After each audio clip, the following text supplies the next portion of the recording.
Morning, students. Welcome back to the session on audit.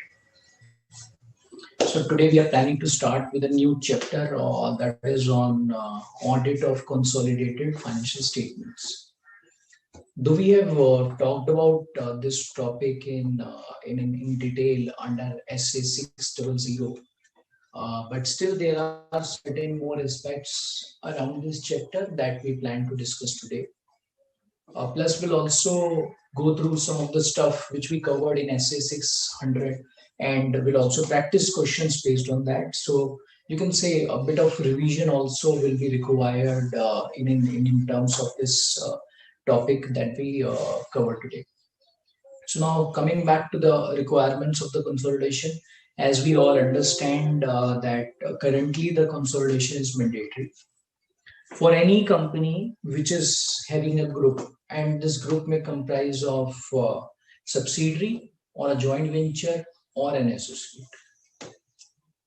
The moment we say that a company has got any investment in any of these three types of entities, a consolidation of this entity along with all of its group entities becomes mandatory. And therefore, the audit of the consolidated financial statements also arises. Correct. Now, in respect of this audit, today we'll understand what all requirements are there on the part of the auditor or the auditors. Briefly touch upon this aspect. Plus, we'll also understand some of the requirements related to accounting. Now, this is important for us to understand because of the fact that auditor will be required to ensure that whether the financial reporting has been done in the fine manner or not. So financial reporting is all about accounting. So that's why there are many requirements of accounting that we'll have to touch upon. And then we'll understand that how the auditor will ensure all of these requirements have been taken care of by the management or those who are involved in the preparation or the presentation of the financial statements. So talking about the requirements of consolidation, first, in terms of the consolidation requirements,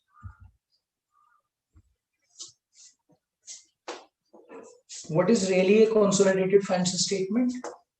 Which comprises of balance sheet, P&L, cash flow statement, statement of changes in equity, and of course, it's about the notes, etc. Now we understand that the consolidation is mandatory, and now we are more of in terms of the large companies which fall under Ind AS. So there also this becomes mandatory. But the standard gives us certain exemptions in respect of not consolidating some of the group companies, not all, some of the group companies. And the standard also gives us a situation wherein the preparation of the consolidation financial statements may not be done. Okay, but for this, some of the criterias are required to be fulfilled. So we'll also understand those requirements. So moving on to the consolidation, first of all. So on the consolidation, we are saying that moment a company invests in a subsidiary, say A Limited has got a subsidiary, or say an associate, say a joint venture. So it may be having all of them or it may be having either of them. In all the cases, consolidated financial statements are required to be prepared. So that means financial statements of the group. Now the group comprises of all of these entities. So this is a group. Okay. Now this group may also comprise of certain entities outside India. So I'll also bring in one more company, say a foreign subsidiary. Similarly, it could be a foreign associate, foreign joint venture. Correct. Now, whenever financial statements of the group are prepared, a concept is required to be followed, which is called as single economic entity. Single economic entity means when the financial statements of the group are prepared. So even though it comprises of many companies within the group, so you can see there are many companies within the group, still the basis of preparation should be such that all these companies are not treated as multiple companies. Instead, they should be treated as one entity, single economic entity. And this is because of the fact that anything which relates to all of these companies comes down to only one group, which means if any of these companies will have transactions amongst themselves, those transactions are within the group, or we can say those are the transactions with the companies which are within the group. And that's why whenever consolidated financial statements will be prepared, any such transactions which are there within the group between the companies of this group will be eliminated. So that becomes the premise. Okay, very, very important concept for the purposes of consolidation.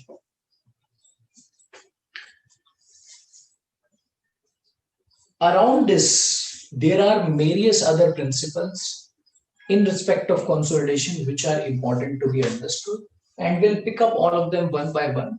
Before that, we can move on to one exemption which is available, in which case consolidation may not be done. Okay, so I'll move on to that situation now. So this was briefly about the consolidation requirements.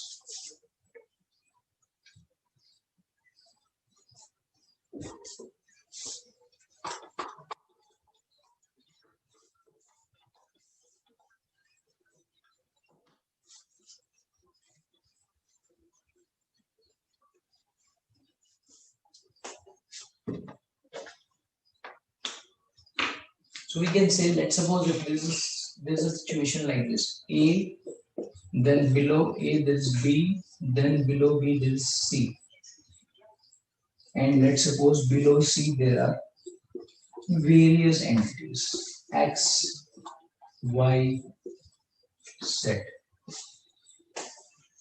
Okay. Now A has got control over B. So let me just call B as a subsidiary of A.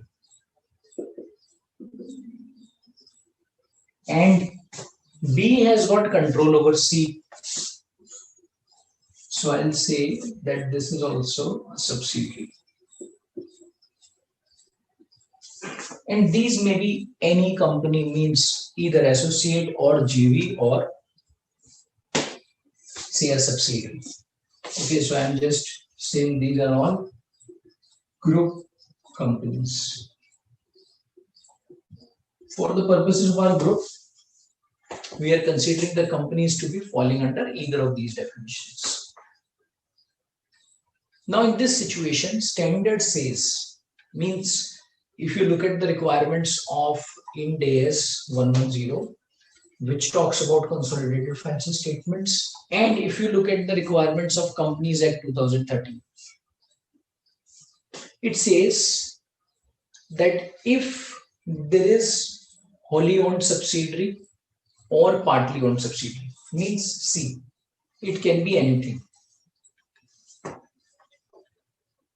And all of its members, including those who are otherwise entitled to vote, having been intimated in writing and for which the proof of delivery of such intimation is available with the company, do not object to the company not presenting the consolidated financial statements. So in this case, if I have to talk about this in very simple terms, they have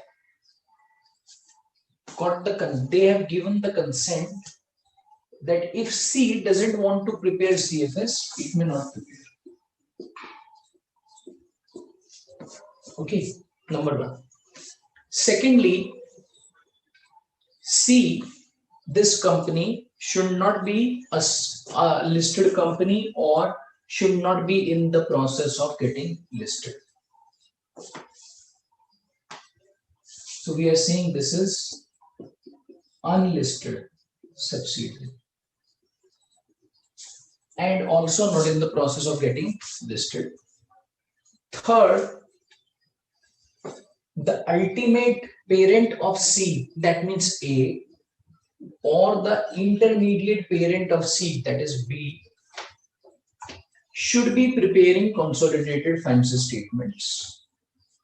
Means either B is preparing CFS or A is preparing CFS. And when they will prepare CFS, they will of course cover all the group companies. So when they prepare CFS, their financial statements would be available in the public domain or with the registrar, whichever be the requirement, whether it's as per the Companies Act or as per the requirements of Ind AS. And anyways, if it happens to be a large group and something which goes to the registrar of the companies today is available for the public, so anybody can go and access that information. Okay. Now I'll just summarize this discussion. So we are looking at a situation wherein C, if it wants, may not prepare CFS, even though it's mandatory for C to prepare. Why? Because it got group companies. So what's the condition number one? C should be subsidiary, whether partly or wholly owned of either of them.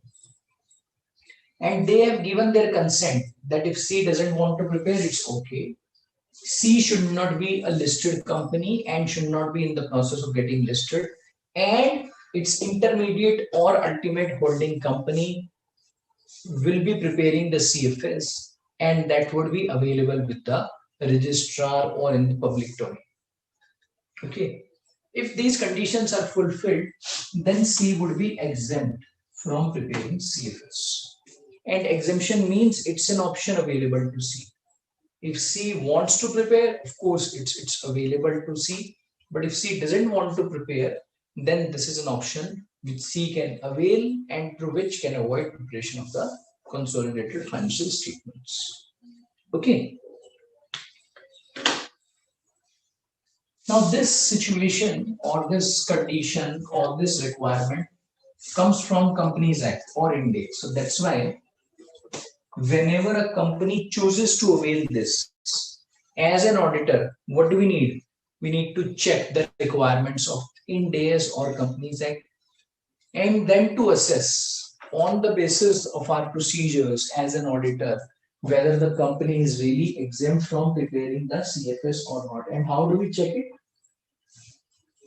This entire information would be required by the auditor from the management, means the group structure, and also to check whether the company is listed or not, which anyways is known to the auditor.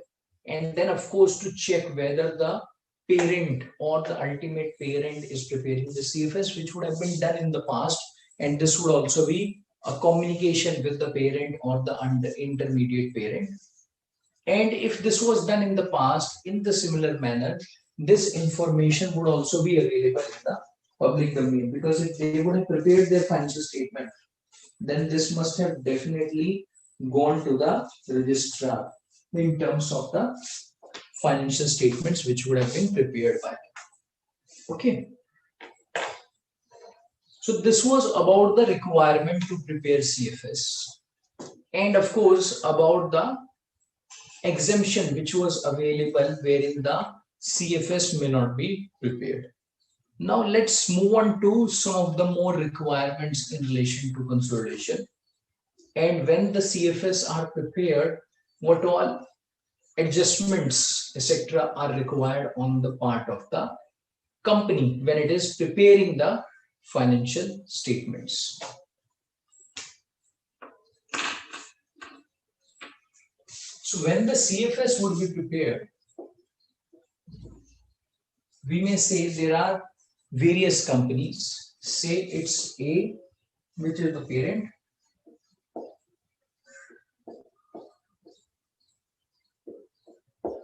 Then it could be B, a subsidiary. Then it could be C, another subsidiary. So we can say subsidiary 2. Now, whenever financial statements are prepared for a subsidiary, line by line consolidation is required, or we can say line by line addition for the purposes of consolidation is required. So all the line items of the parent and for the of the subsidiary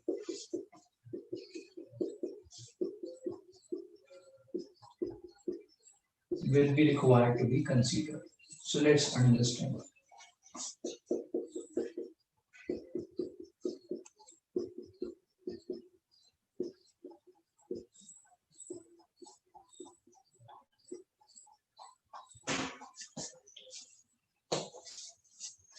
All of these items will be required to be added line by line. So we will get a total. Total will comprise of A plus B plus C.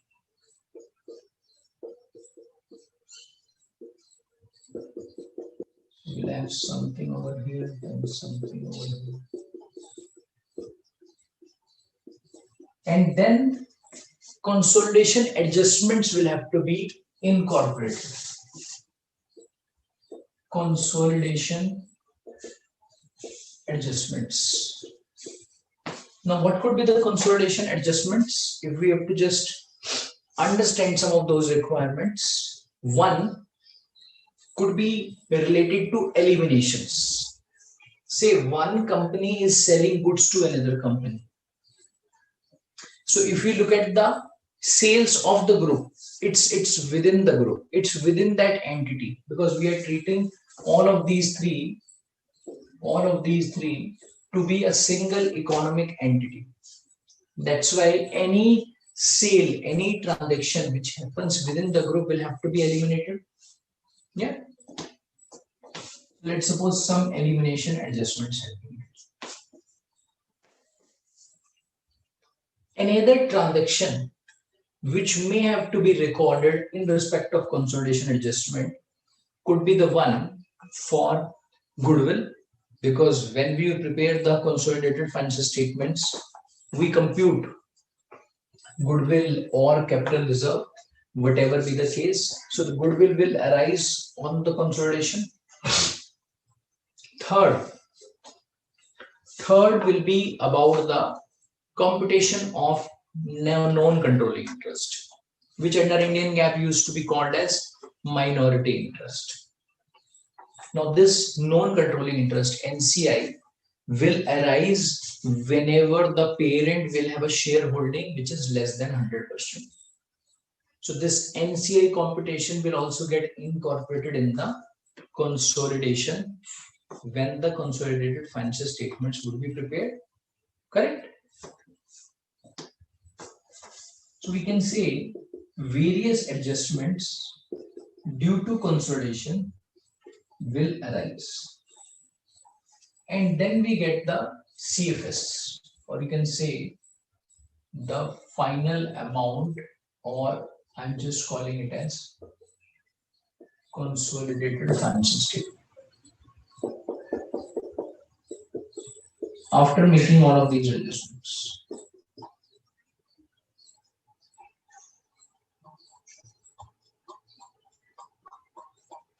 Okay. After making all of these adjustments, all of these points will arise. Now, some of the adjustments could be the one which may be termed as permanent consolidation adjustments. Permanent, there is no term as such which is permanent, but for the purposes of our discussions, we have just defined that to be permanent. So what can be the permanent adjustment? The computation of goodwill or capital reserve, the computation of NCI. Now, these are not done on an annual basis. These are done only when acquisition takes place and the control is acquired as per Ind AS 110. And on the date of acquisition, the goodwill gets computed. And that goodwill continues to stay. It may get impaired over the period of time, and in Indian GAAP, it may get amortized over the period of time. But this is not recomputed year on year. Why? Because this is something which will arise only at the time of acquisition, and in case there's loss of control, which may happen subsequently, then this may impact the amount of the goodwill which is outstanding in the financial statement. So we can say some of these transactions or some of these computations which arise once in a while and which stay in the financial statements forever, these are termed as permanent consolidation adjustments. Yeah, and for our purposes, it's about goodwill or capital reserve and computation of NCI. Now, this happens to be one of the most important areas. So now, instead of writing this, I'll just write the adjustments for the purposes of our discussion only.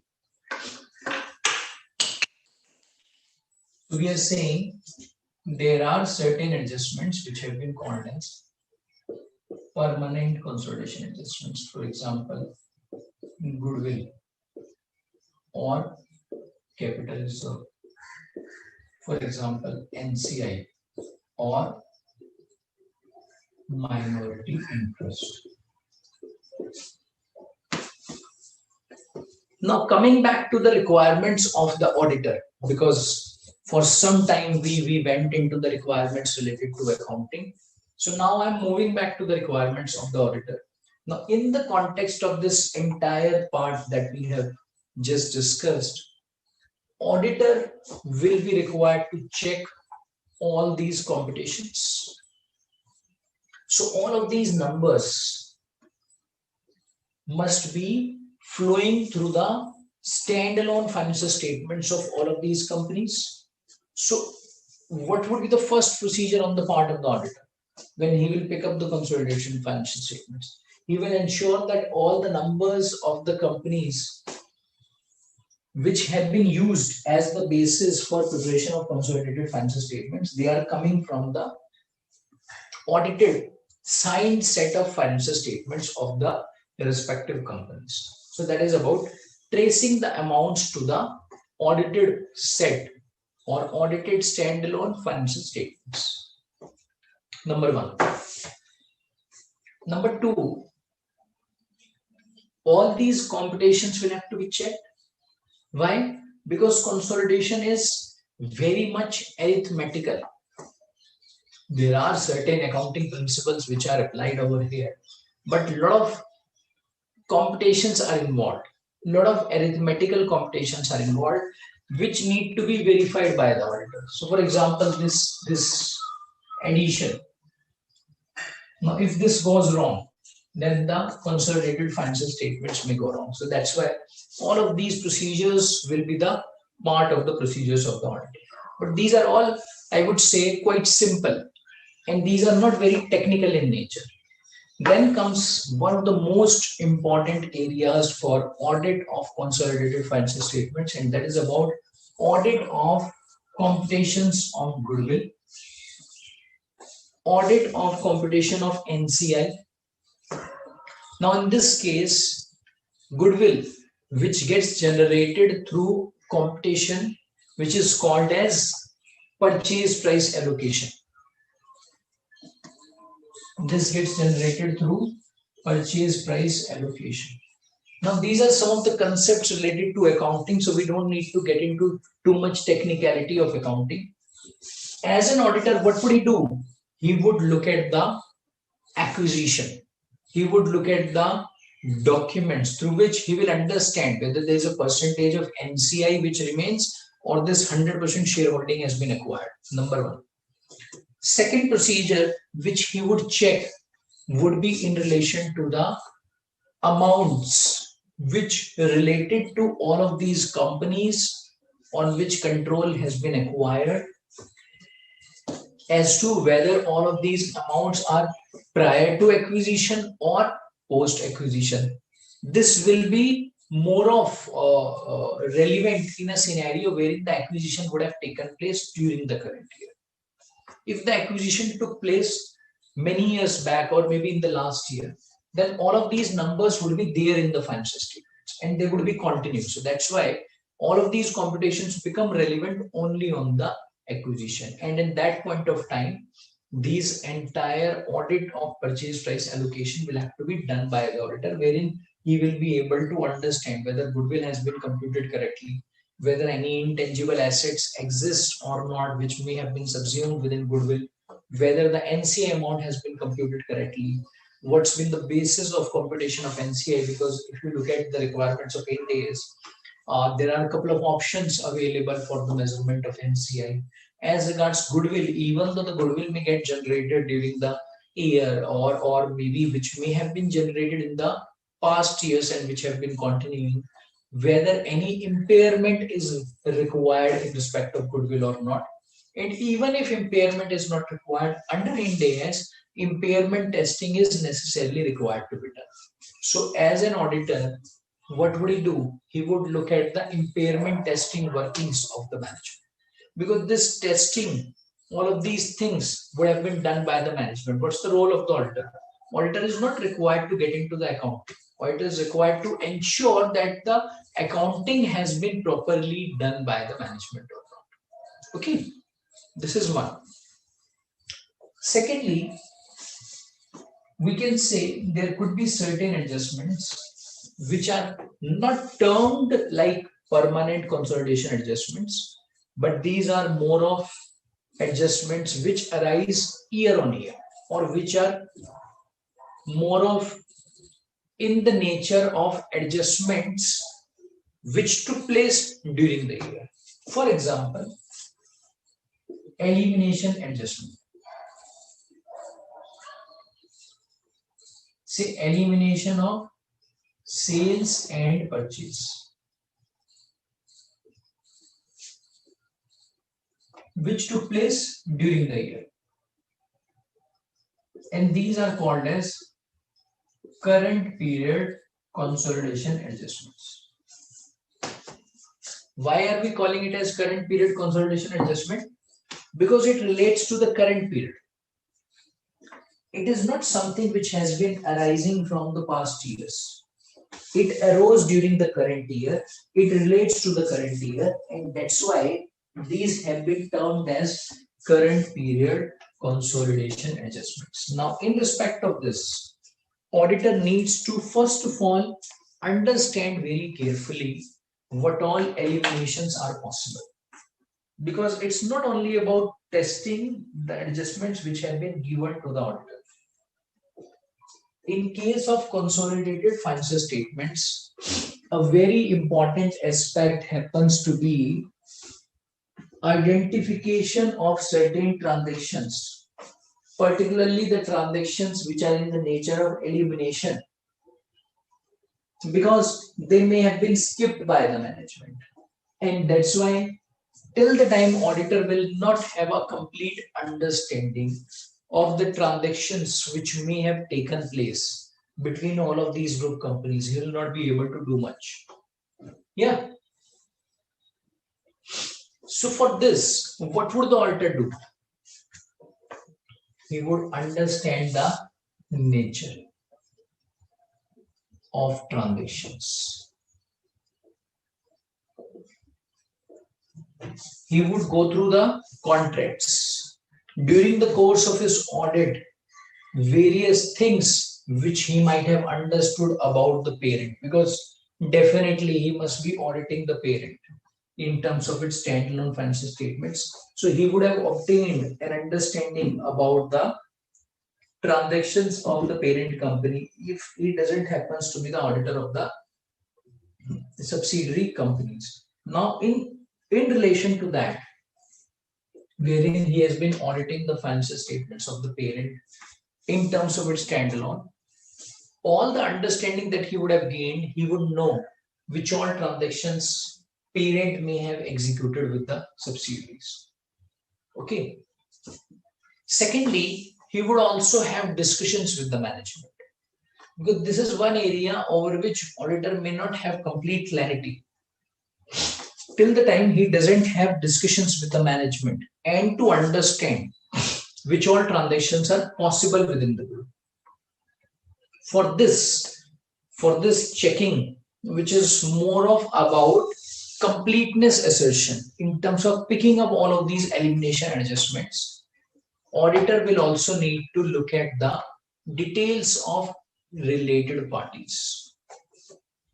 So all the related parties which would be there in respect of A, that would help the auditor first to identify whether all the companies which are falling within the purview of the related party as a group, means as an associate, as a joint venture, or as subsidiary, whether those have been considered for consolidation or not. Secondly, if those have been considered, whether the transactions between those companies have got eliminated or not. Okay. Another area which is important is about certain adjustments during the current year in relation to recording of deferred tax.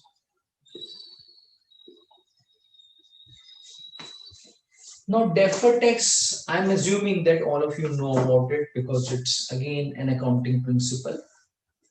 In respect of Indian GAAP, if we have to talk about deferred tax, then nothing much is required on the part of the management while preparing the financial statements, because in terms of the consolidated financial statements, deferred tax is nothing but line by line addition of all the items of the parent and the subsidiaries. But if we move on to Ind AS, then the Ind AS may not limit this recognition of deferred tax in the consolidated financial statements to line by line addition. There are certain adjustments as per Ind AS which are required to be made in the consolidated financial statements over and above what would have been done in the standalone financial statement.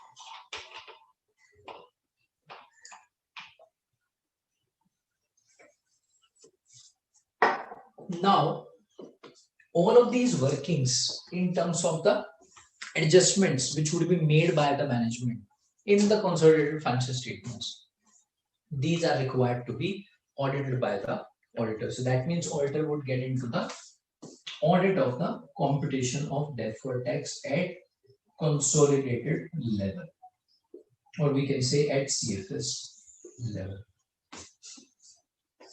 Third would be about certain adjustments which would also arise at the consolidated level. Let's understand what are those adjustments. For the purposes of consolidation, it's important that all the group companies have got accounting policies which are same. In case the accounting policies of the group companies are not same, those are required to be aligned. And For the alignment of those accounting policies, certain adjustments may arise. So what would the auditor check? First of all, he will go through the accounting policies of all the group companies to understand if there are any differences, and if there are any differences, whether those differences have been adjusted by passing the adjustment entries either in the standalone financial statements itself, or if that is not done, then in the consolidated financial statements for the purposes of alignment. Similarly, there can be another adjustment which is about uniformity in periods.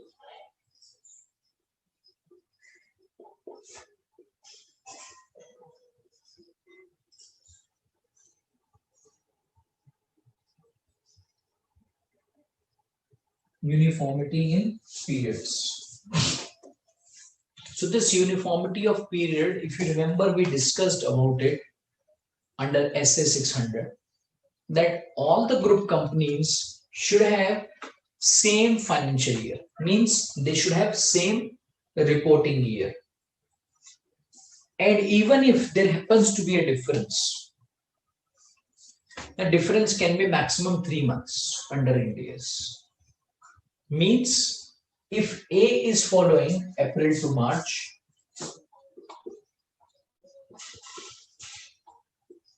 for its financial statements, then B and C should also have April to March as their financial years for the purposes of preparation of their standalone financial statements. But if they don't do this, let's suppose this company follows January to December. Now in this case, the difference in the reporting years is only 3 months. And because it's only 3 months, so that's why it's acceptable. There's no problem in this. Up to a period of 3 months, the differences may not be adjusted in the consolidated financial statements. So the auditor would first of all check about these differences and then evaluate that in respect of the 3 months which are not getting consolidated.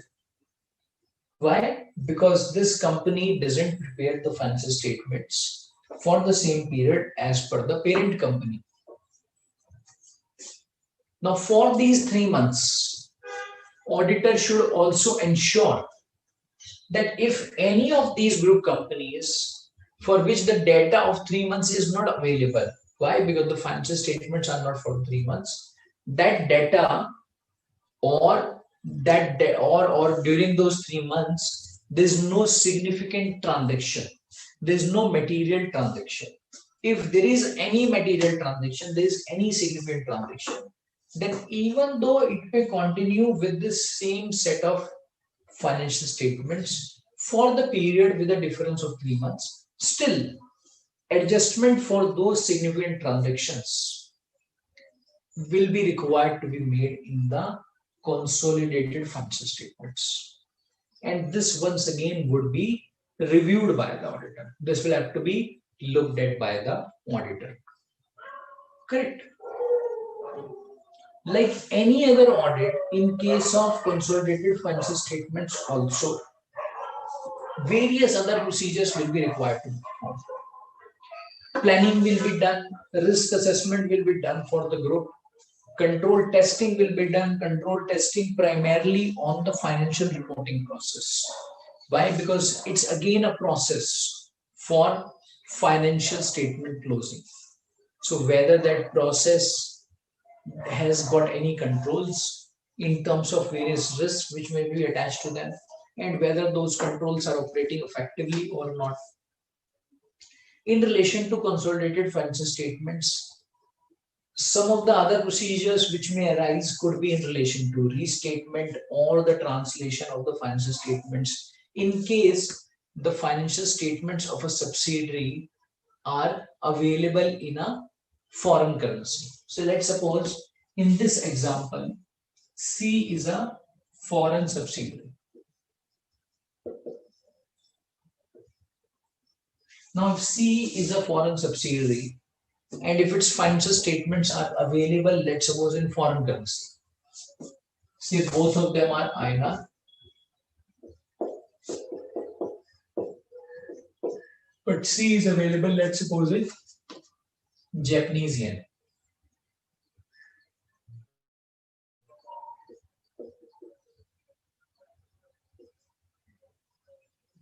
Now, in this case, what do you do? In this case, the translation principles will have to be applied so that the financial statements of C get converted to INR. Other point could be in relation to the gap differences. And this is again something which we discussed under SA 600, that the financial statements of C may be prepared under Japanese gap and which may be different from Ind AS. That's why there could be certain adjustments due to gap. So we can say next point could be about gap adjustments.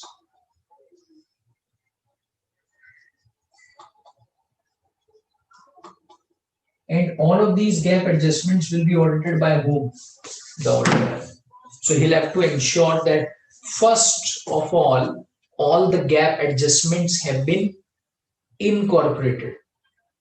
Means parent has ensured that if there is any area which is having a different accounting treatment because of the difference in gap, that has been adjusted in the financial statements. Means the identification of the gap differences. Next is about the measurement, recognition of those gap differences. So for which again the computations will have to be checked by the auditor. Around this, there are various procedures which the auditor will have to plan in the context of audit of components. And for this, I think you will have to go back to our discussions in relation to the component audit, which we discussed when we covered SA 600. So all of those procedures are nothing but the part of audit of consolidation. At times, some of the subsidiaries may not get consolidated. Why? Because it may have availed that exemption, or under Indian GAAP, certain exemptions are allowed for not consolidating that. That is again something which will be part of the requirements of the auditor. Secondly, even if we talk about the components, in our example, there are only two components, but there can be multiple components. And if you look at the large companies or the large groups, they have got 50 or 60, or you can say at times companies which are running into hundreds within the group. All of those are not audited by the parent auditor always. In most of the cases, the components are audited by other auditors. And at times we also see that the components also don't get audited at all. Yeah, forget its audit about another auditor. They may not get audited at all. Let's understand when is that possible.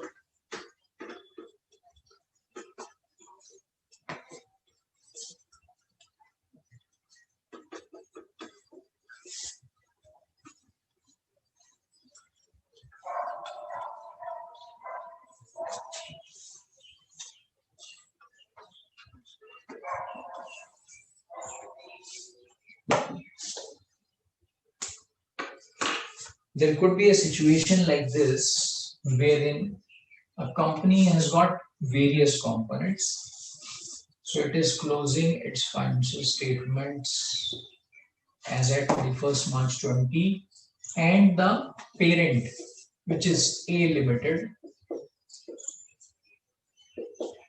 needs to prepare and finalize its CFS by, say, 30th of June 2020. Okay, so what would it do? Standalone financial statements of A Limited will be audited, and its CFS will also be audited by this date. Let's suppose A Limited has got various companies in the group, which are private. Various private companies are there in the group. Now, if we look at the requirements of the audit, and even if we look at the deadline for the audit of these private companies, it may not really have 30th June as its due date. So it may go beyond 30th June. Let's suppose this is 30th September 2020 for these two companies.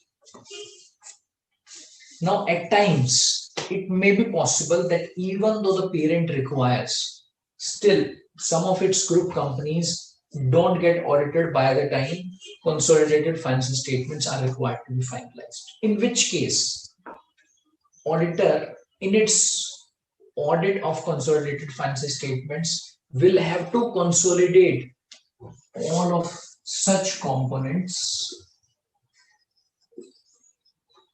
even if they remain unaudited.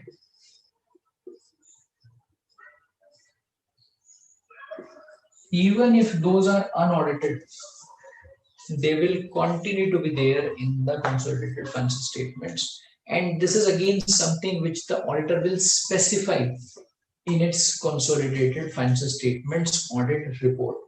So if he sees the impact of these components to be significant, he may want to modify his report for this, but in most of the cases, he may put an exclusion saying that these are the components which have not been audited, and this is something which will form part of other matters paragraph of the audit report at the consolidated level.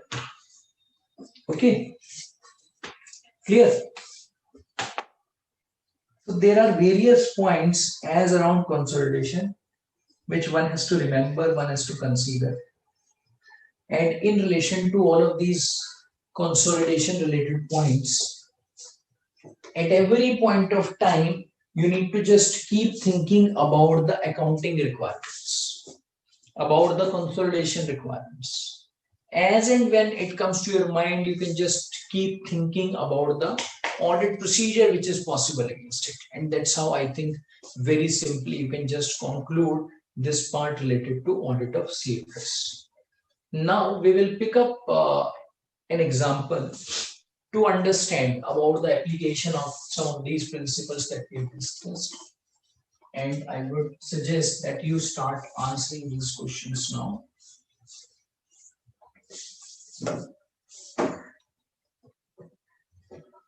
And in case you have any questions, doubts, you may let me know. Nagasai is asking whether significant events between 31st March 21 and 30th June 2021 of foreign company having financial year Jan to December are required to be checked by the auditor. Of course, yes. As I told you that the audit procedures on the consolidated financial statements which apply to standalone financial statements would also be there. Okay. Other audit procedures which I can specify could be related to documentation. So documentation will have to be done. Control testing will have to be done. Management representation letter will also be required to be obtained. Okay, clear? So we can move on to one example now. Okay, Harshad has got one more query. Harshad is saying, sir, how can we rely on the financial statements which are not audited at all? So it's not about relying on those financial statements. It's about specifying in the audit report that the auditor has just taken these financial statements as it is. Auditor has not excluded these financial statements. Okay, so if the auditor would have relied, he would have not commented in his audit report about such financial statements being unaudited. Because if he is commenting about such financial statements which remain unaudited, then definitely it means that it's sort of exclusion which he has given. Okay, clear? So now moving on to the next point, and that is about an example. So say A Limited has got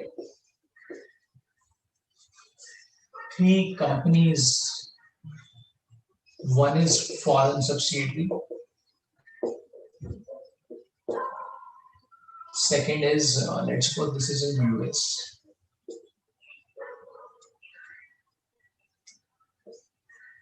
Second is, let's suppose, Indian subsidiary. And third is a joint venture.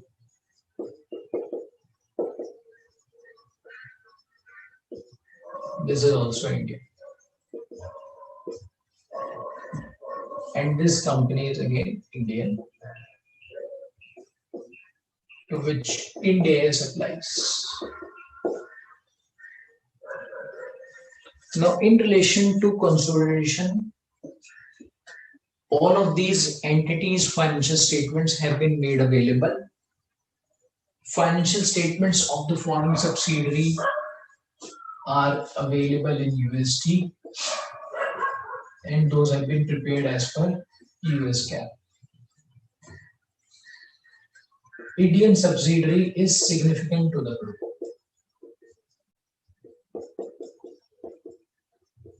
At the group level, this subsidiary is significant. And this joint venture is not under control of parent. That's why it's only a joint control.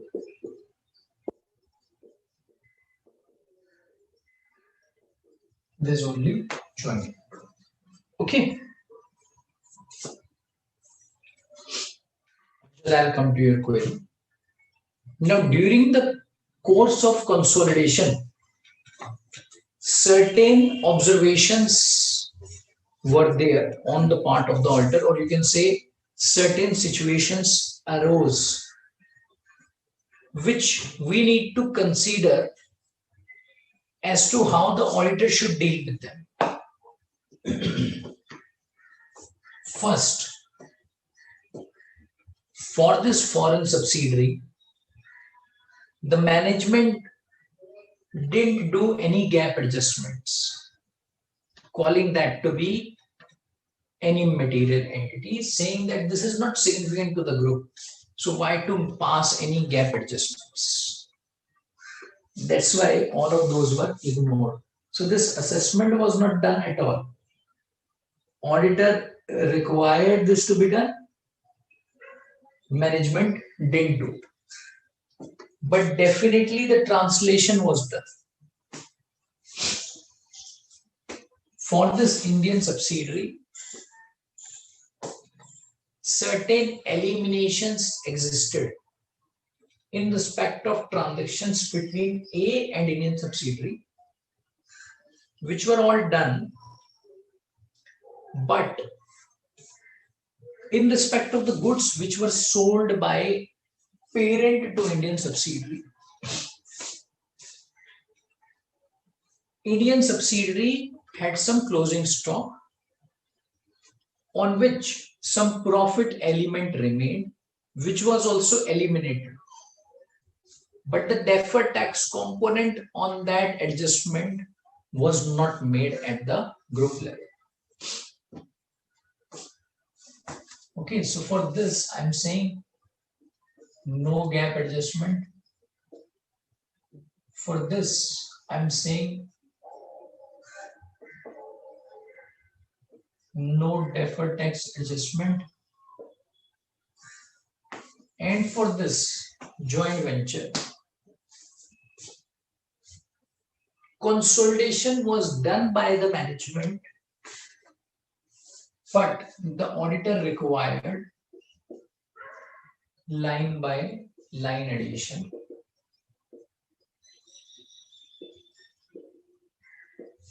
Auditor challenged the accounting method of the management. And all of these problems have been arising because the auditor is new.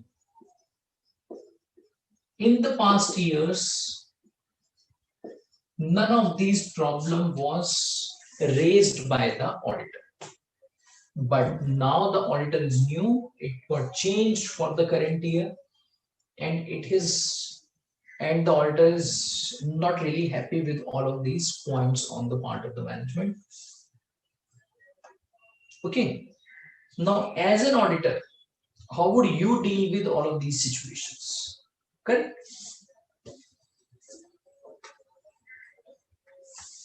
Option number A.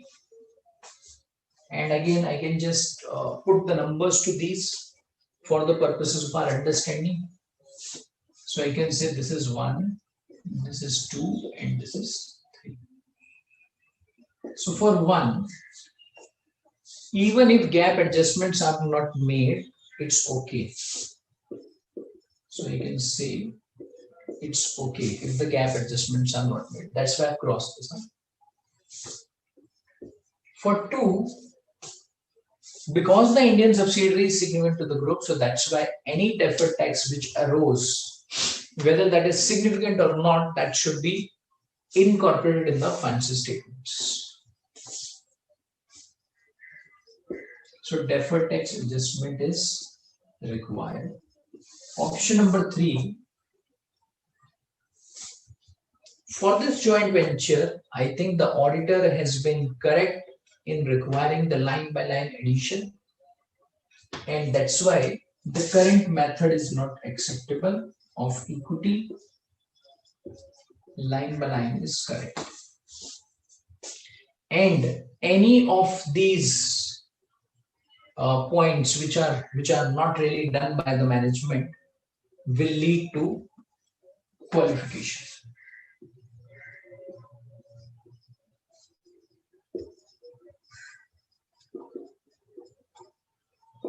This is point number 1. This is option number 8, sir. Option number 8. Option number B.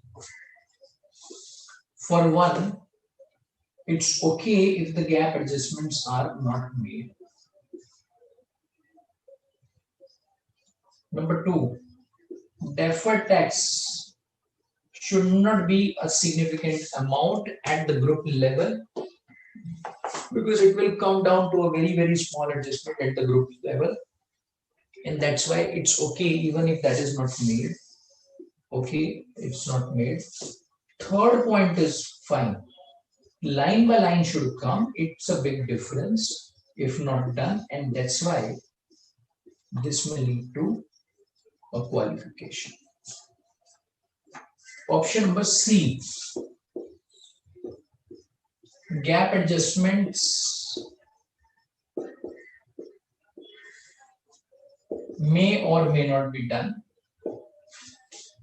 and considering that there is not a significant entity, so that's why it's okay if not done. Number 2, deferred tax should arise. Number 3, when the auditor requires line by line as against equity method, that is incorrect.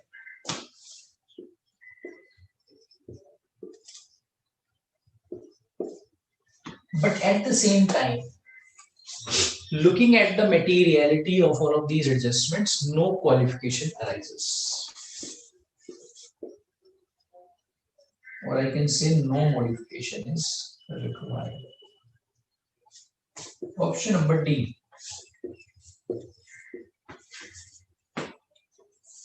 It's a very, very serious matter on the part of the auditor as well as the management. First, that so many adjustments have been missed. So it seems to be a completely, it seems to be an environment wherein the controls doesn't seem to be operating effectively at all. Very clearly we can see that. A lot of adjustments are there. For every company, management has not done something. So it seems to be a failure on the part of the management in terms of its controls, etc. So we can say control failure. Very, very significant problem. Secondly, if we look at this control failure, this also have an implication. What? It's not only about the current year, but last year also, the auditor didn't look at it. It's only when the new auditor has come in, he is looking at it. Yeah, so that means this problem is not only related to the current year, this must be related to the last year also, for which audit of the last year will also have to be looked at by the auditor, and which is a big problem. And that's why, so it's a big problem. And that's why modification is a must. That's why modification is a must. The only thing is now in terms of the modification, auditor needs to evaluate whether it should go to qualification or adverse opinion. So I think it comes down to either of them. Okay. And you can start sharing your responses on this.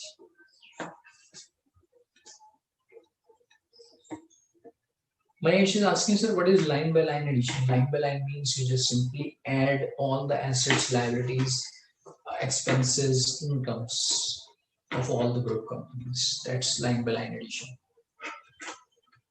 Jay is asking, sir, CFS date is 30th June as per law.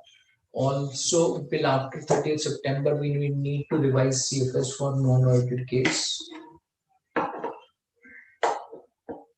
Not really. All those adjustments will come in the next year.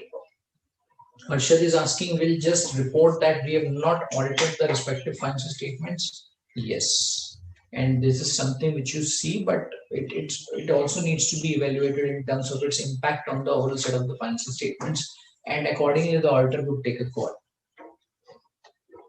Jay is asking, sir, when there is a period difference between financial statements of subsidiary and the parent, does every adjustment need to be done to reach the same period? Not really. As we discussed, it's only about the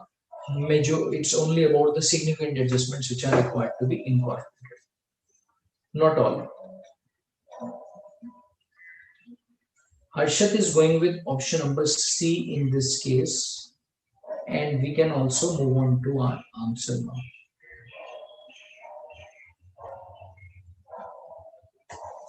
Nagasai is choosing option number D. Harshad is choosing option number C. And I'm just hoping all of the students will also respond very soon.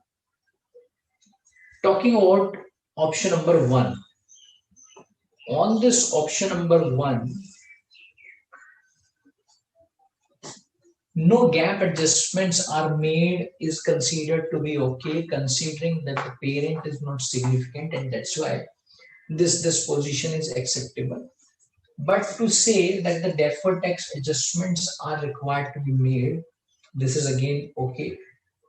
Third point is line by line addition. To say that there is a line by line addition required on the part of the joint venture is incorrect, because the accounting requires this to be equity method of accounting. So that's why this option is not possible, and that's why option number 2 also goes away. And this is because of the fact that option number 3 happens to be correct. Okay, because this was on the same lines. Now we need to choose between option number C and D. So let's understand. When we are saying gap adjustments have not been made, that is because of the fact that it's insignificant. Deferred tax is required to be adjusted, but if that is insignificant, that is again acceptable. Chavi is also going with C. Both these adjustments are not significant, so they will not lead to any modification. And to say that there is a control failure may not be correct, because even if the controls will fail,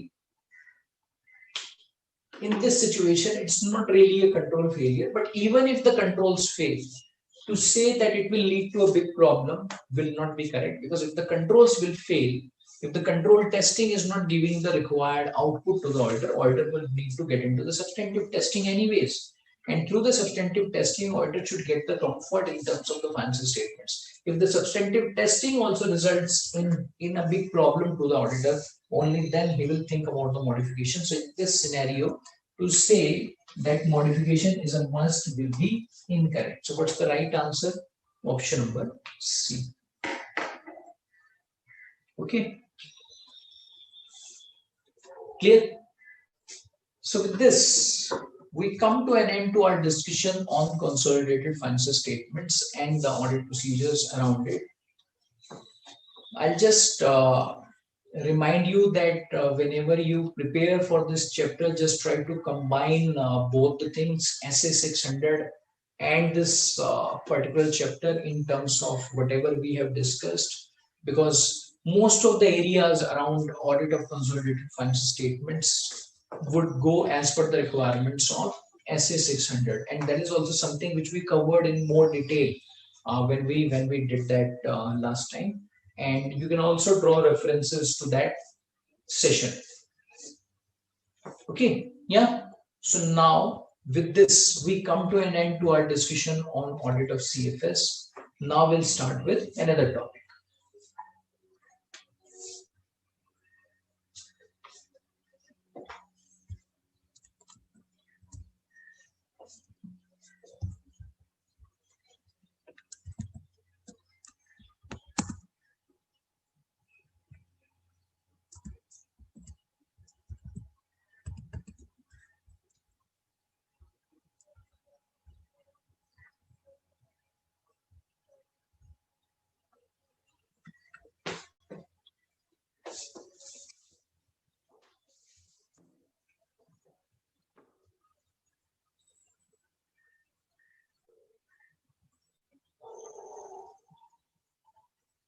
Just give me a minute.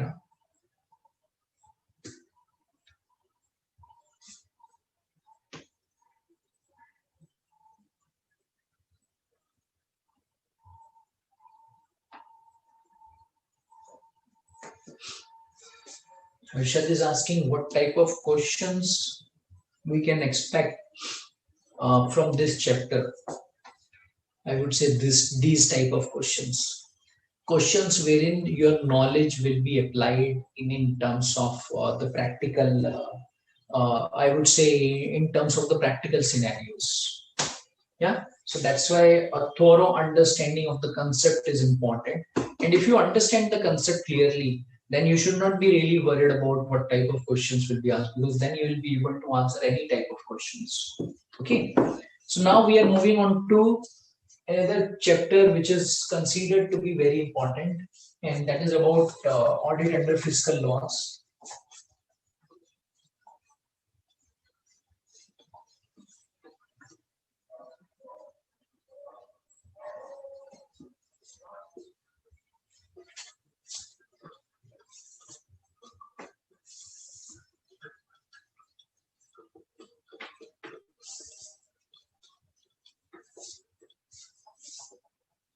And for this, we will start with tax audit.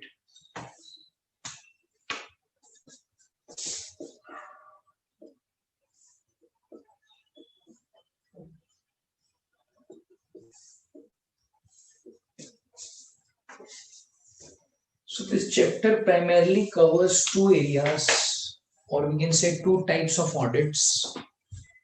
One is tax audit, and the other one is about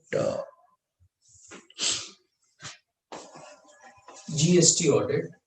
On this GST audit, we'll move slightly later. Currently, we are focused on tax audit. Let us first of all understand what do we mean by tax audit. What are the requirements of tax audit? Some of the requirements of the audit that we have discussed so far, how is that different from the requirements of tax audit?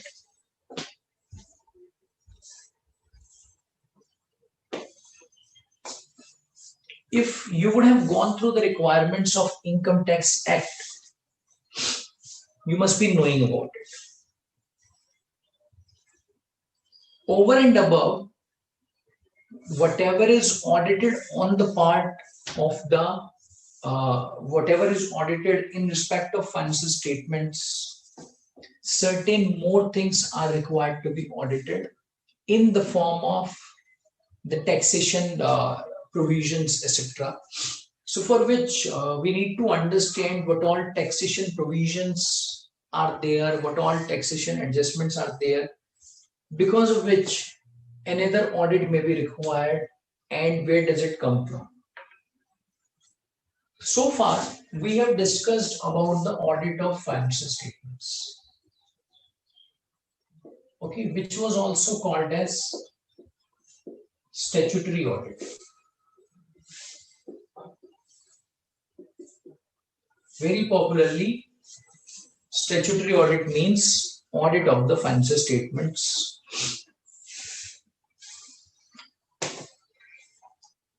Now, if we talk about any company in India, its statutory audit is mandatory.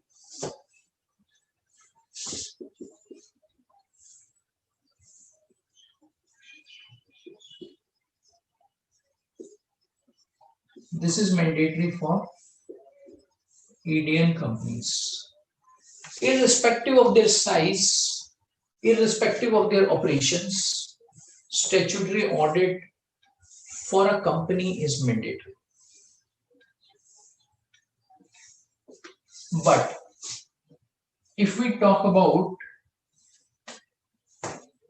so if I just say statutory audit for a company is mandatory, means audit of financial statements of a company is mandatory. But let's suppose if there happens to be a non-corporate,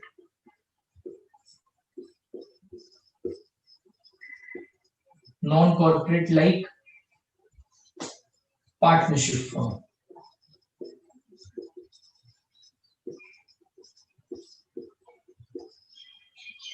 like individual,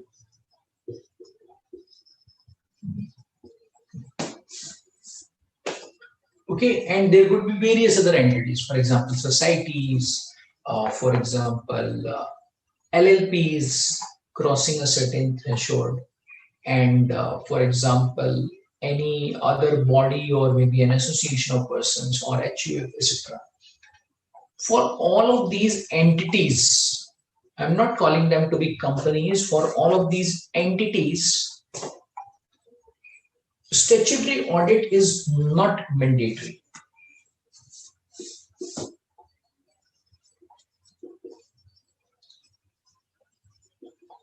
It's not mandatory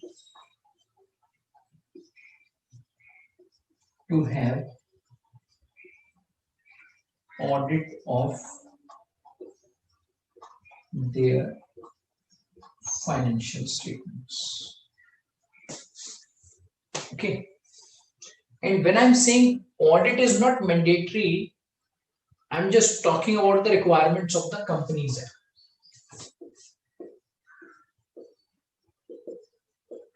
Companies Act 2013. In fact, you will also understand the fact now that Companies Act only applies to a company. And that's why audit which is mandatory under Companies Act only applies to a company. So you'll now understand why all of these entities don't require a mandatory audit, because they don't really fall under Companies Act. Okay, clear on this? Now comes a problem.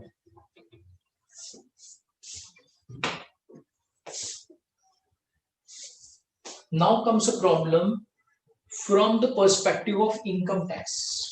So we have this income tax department which is sitting over here and which is waiting for the income tax return of all of these assessees. So we are saying ITR.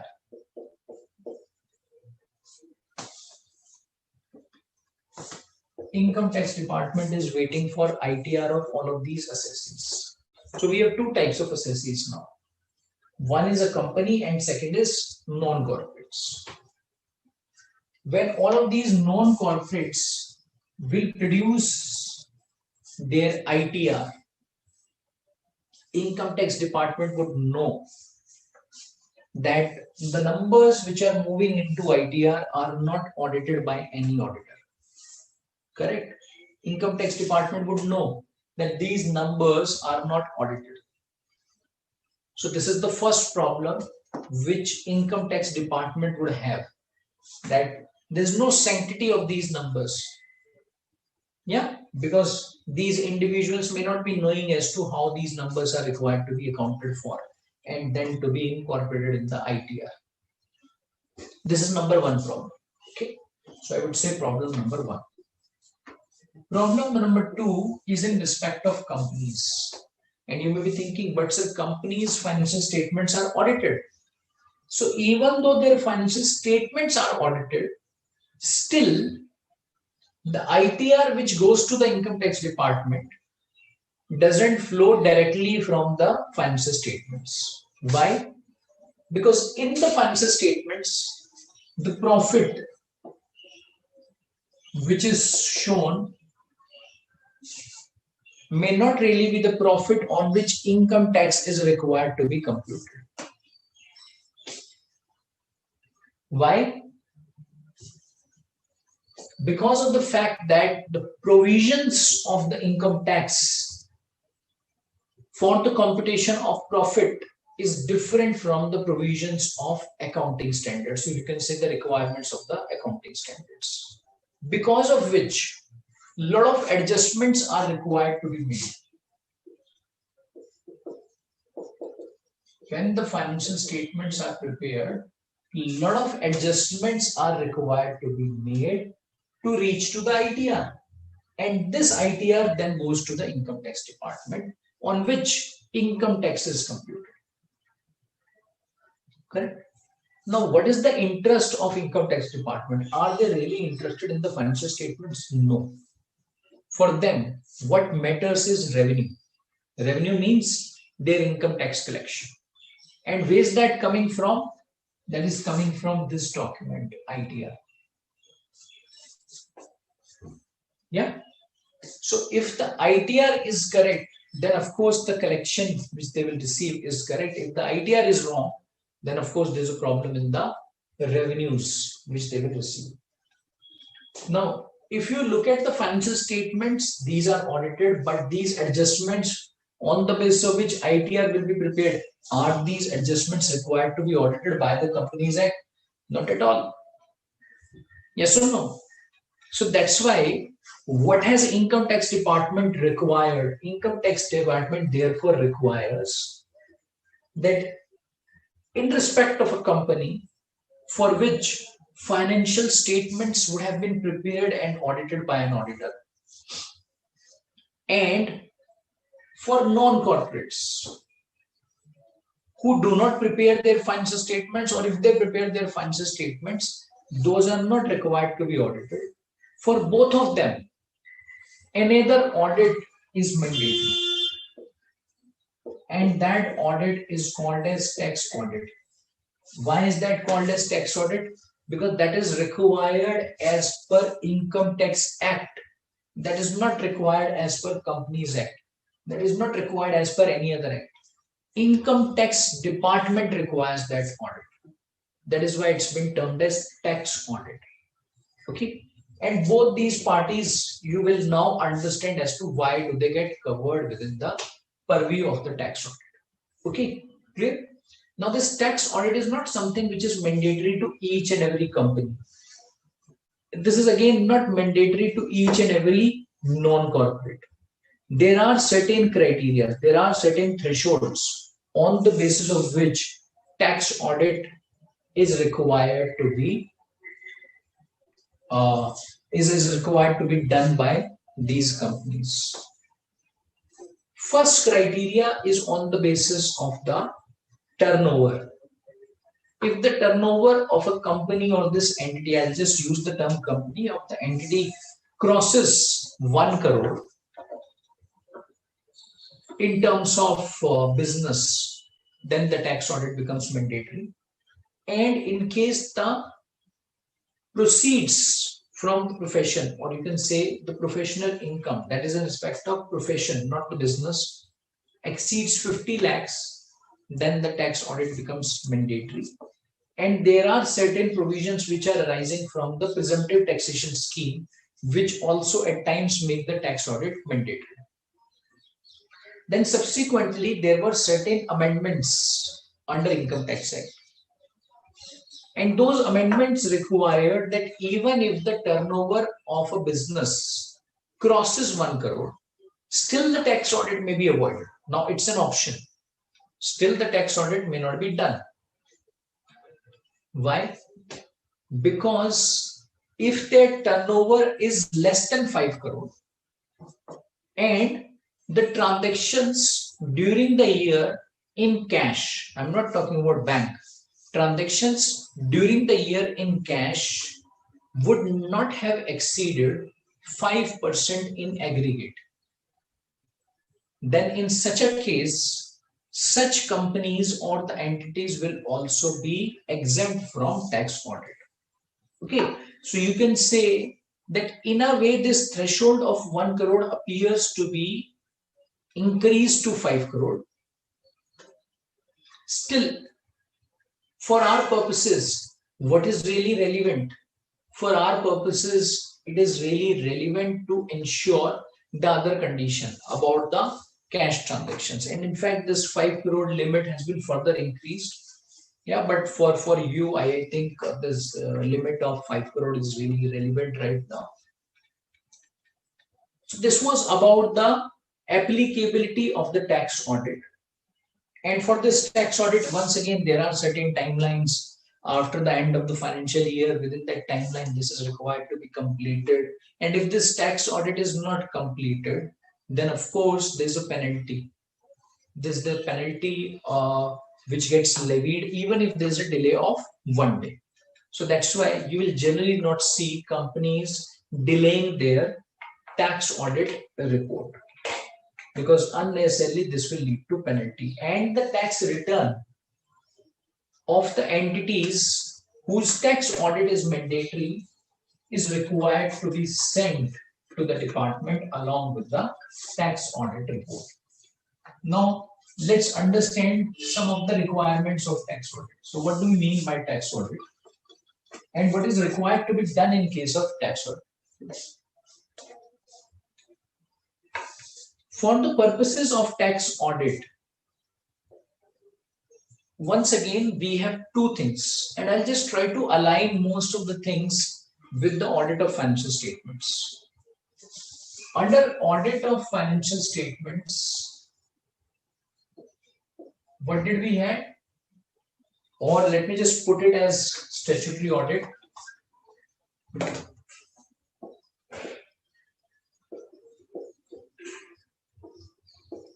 Under statutory audit, we had financial statements on which audit report is required to be given.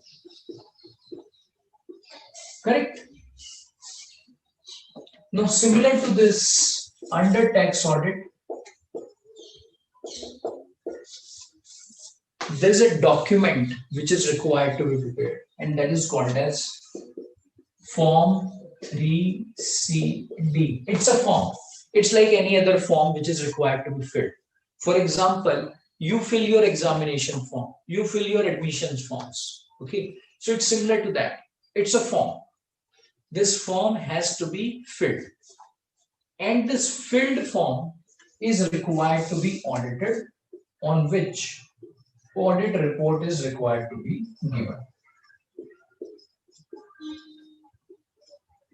Okay, on which audit report is required to be given. Now let's try to compare these two and the requirements and try to find the similarities. Who prepares the financial statements? Its preparation is the responsibility of management. Similarly, the preparation of Form 3CD is the responsibility of the management. And you will be thinking, some of you would have done tax audit and they may be thinking, but sir, all this while we have been filling the Form 3CD, so is it correct? And they will also understand that all this while they may also be preparing the financial statements. But that is not really correct, because Form 3CD is the responsibility of the management. It's the form of the management. What's the responsibility of the auditor? To audit this. To audit this. Like auditor used to audit the financial statements. Responsibility of the auditor is to audit Form 3CD, and once the audit is completed, issue his audit report on this Form 3CD. Okay, clear? So this is about the requirements that you will see under tax audit. So that means under tax audit, similar to statutory audit, we have Form 3CD, which will be prepared by the management, and similar to statutory audit, we have audit report, which will be issued by the tax auditor. Okay.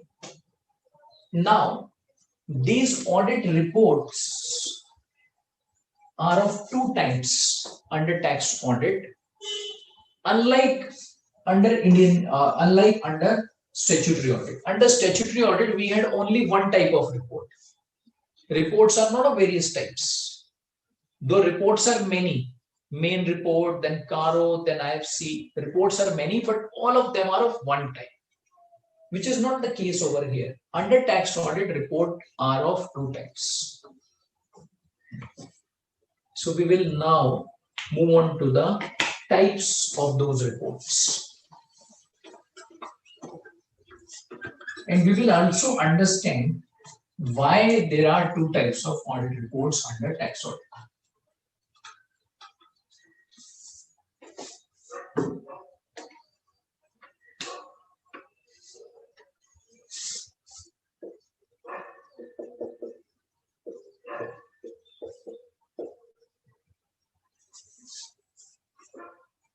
Under tax audit, two types of reports are again in the nature of forms which are required to be filled by the auditor.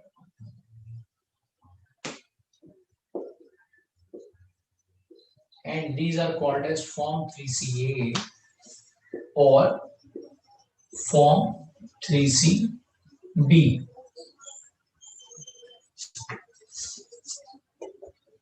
Form 3CA and Form 3CB. In case the financial statements of the person or the entity are required to be audited under any law other than income tax, then the auditor under tax audit will be required to issue form number 3C. So we are saying audit is required under any other law. Then the auditor, then the tax auditor would be required to issue Form 3CA. So Form 3C is again a form, but it's a form for the audit report. It's a form which is in the nature of audit report, and this will be filled by the tax auditor. What is this form? This form is in respect of those persons whose audit is not required. For example, partnership firms, etc. Audit is not required under any other law. So here we can give an example of a company, and here we can give an example of a partnership firm.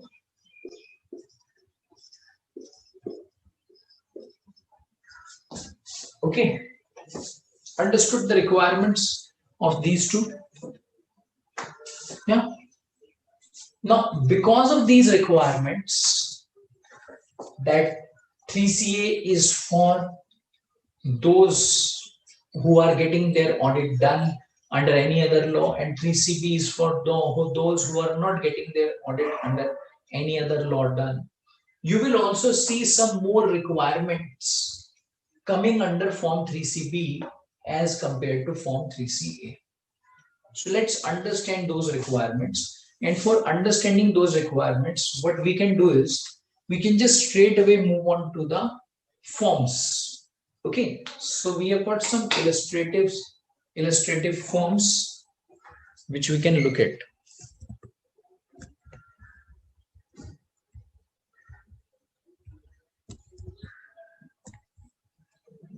So I'll move on to Form 3CA.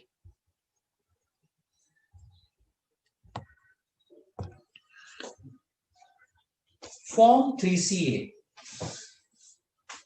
audit report under section 44AB of the Income Tax Act. Why? Because this comes from the requirement of Income Tax Act. In a case where the accounts of the business or profession of a person have been audited under any other law. Okay. So let's see what's the first point with which this report starts. In this case, IV is for the tax auditor. So the tax auditor says, we report that the statutory audit of Messrs, that will be about the name of the entity, with PAN was conducted by me, us, or a separate auditor. It's not necessary that the tax auditor would also have performed statutory audit. It may be same or different. So if he would have performed statutory audit or any other audit, he will write that I have performed that audit, or this was performed by another auditor. Okay. Next. In pursuance of provisions of the Act, and IV annex here to a copy of my, our, or their audit report, along with a copy of audited financial statements, which will comprise of this balance sheet, P&L, and the documents declared by said Act to be the annexures of the financial statements. So means, along with this, a complete set of financial statements will also be attached, which is audited under, say, Companies Act. So this is the first point. So in the first point, what is the auditor saying? That financial statements have been audited by me or some other party, and we have annexed that set of financial statements, because this will go to the income tax department. Point number 2. Now he is coming on to form number 3CD. So he is now saying, statement of particulars required to be furnished under section 44AB is annexed herewith in form number 3CD. So now the auditor is saying that the free form 3CD is also attached, because that is what will go along with the audit report. Point number 3. In this case, auditor is expressing his opinion. So it's similar to what the auditor would have done in case of statutory audit. So now what is this that the auditor is saying? In my or our opinion, and to the best of my or our information, and according to the examination of books of accounts, including other relevant documents and explanations given to me or us, the particulars which have been given in Form 3CD are true and correct, subject to following observations or qualifications. So I'll just write down all of these points.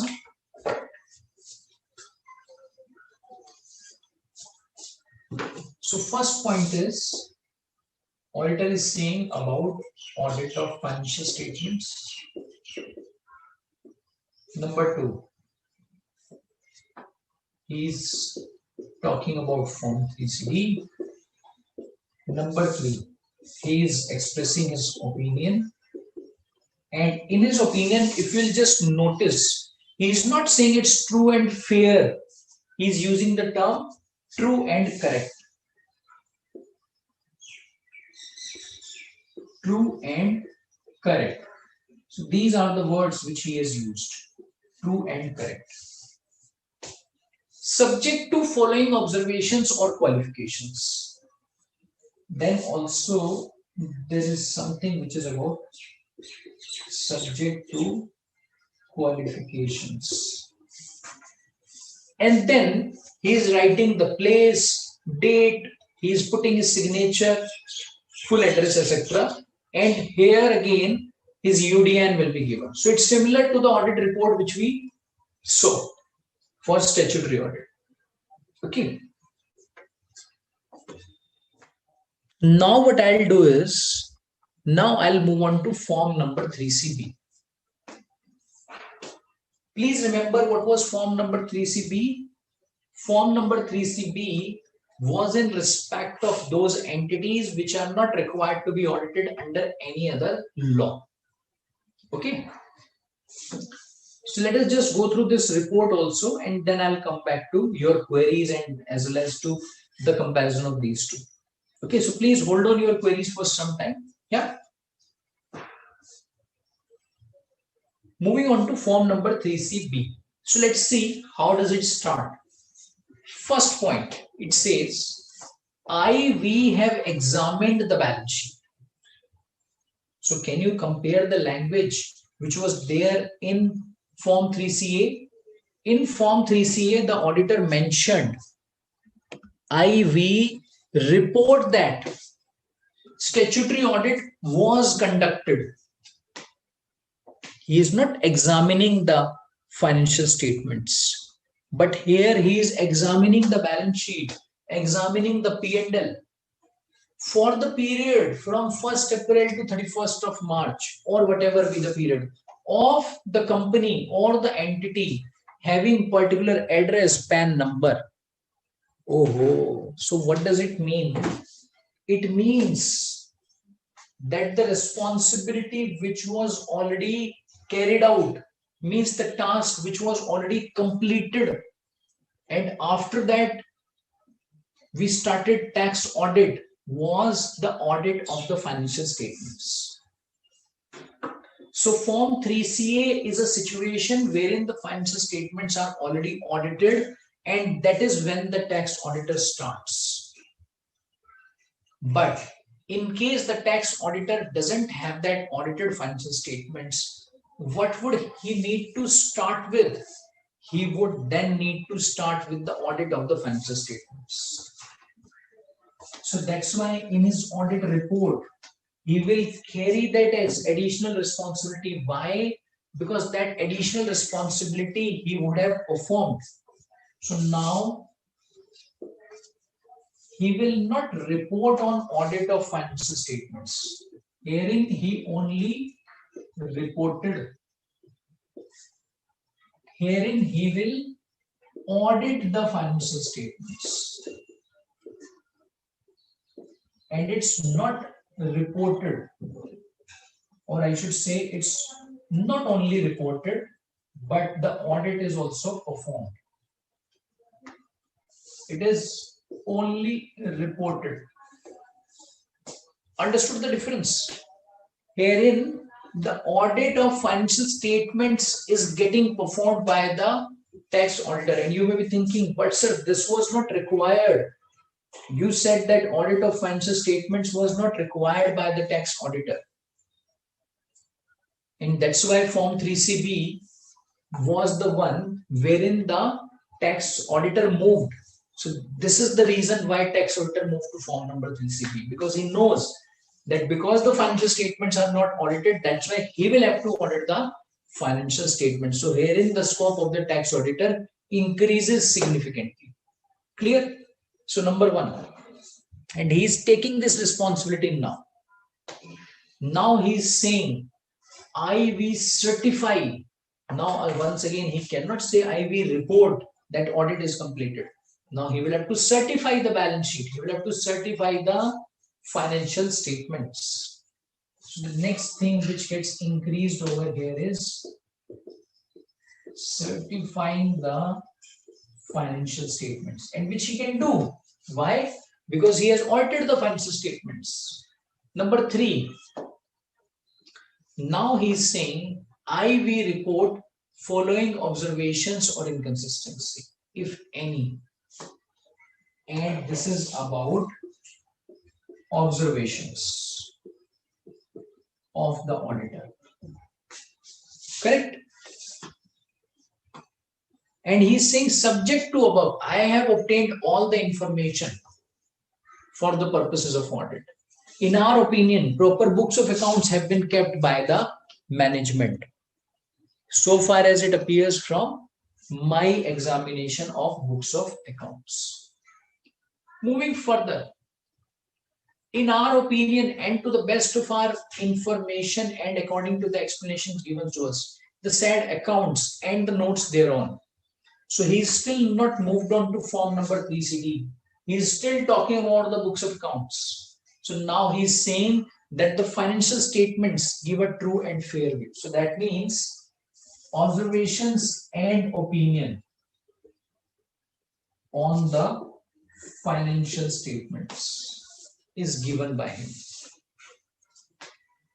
Correct? Now he will move on to the 4th point. Now he will move on to the form 3CD, similar to what was done over here. So you can say now he is moving on to form 3CD, which was similarly reported in form 3CA.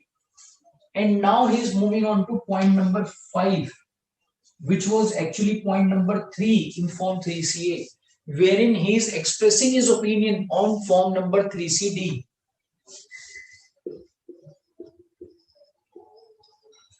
So this opinion is on form 3CD and this opinion is on form 3CD. Herein he is using the same terms, everything remains same.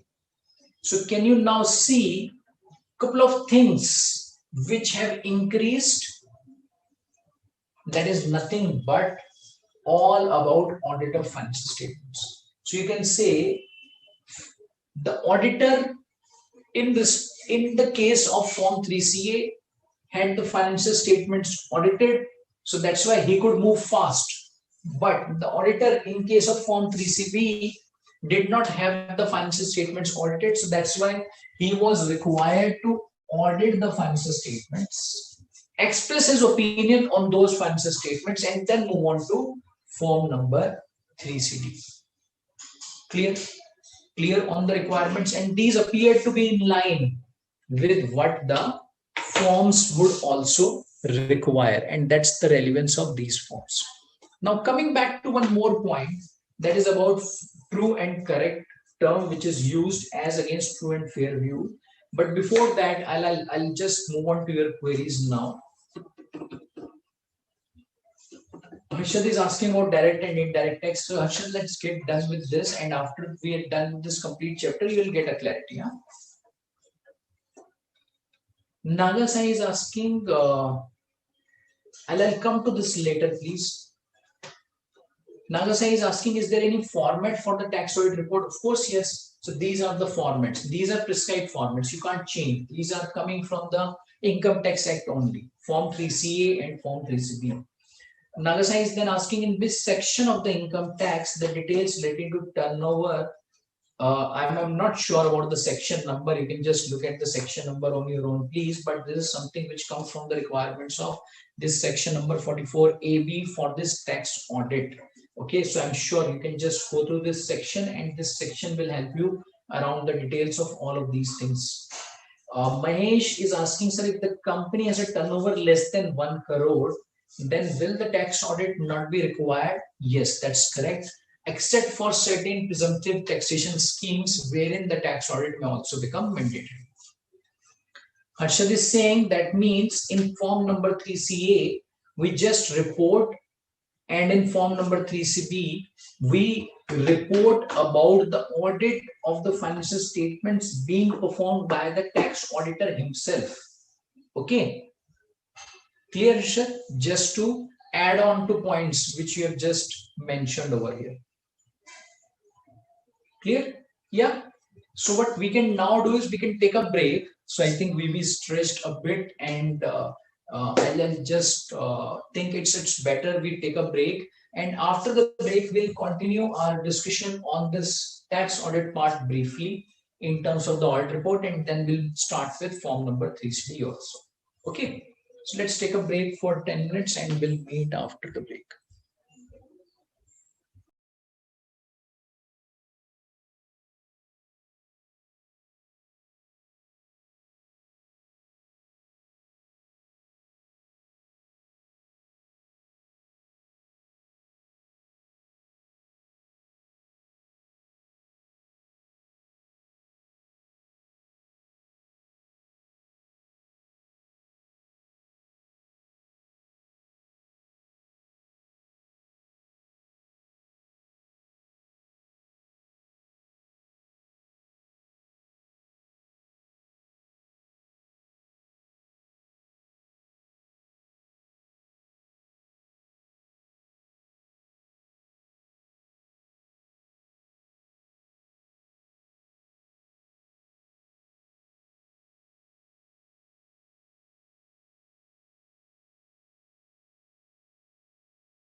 Hi, welcome back. So we'll now continue with our discussion.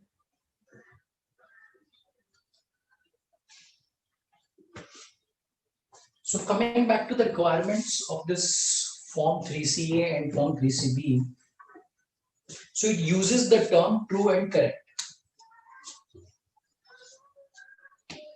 We'll see. Now, what do we mean by this? And what is the difference between this true and fair view?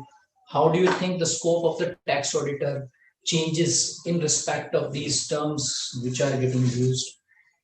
See, when it comes to the tax audit is more of a certification rather than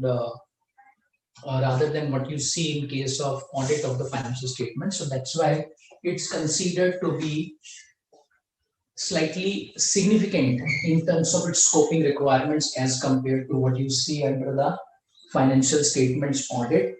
But at the same time, if you look at the requirements of the guidance notes, so on this tax audit, guidance notes have been issued.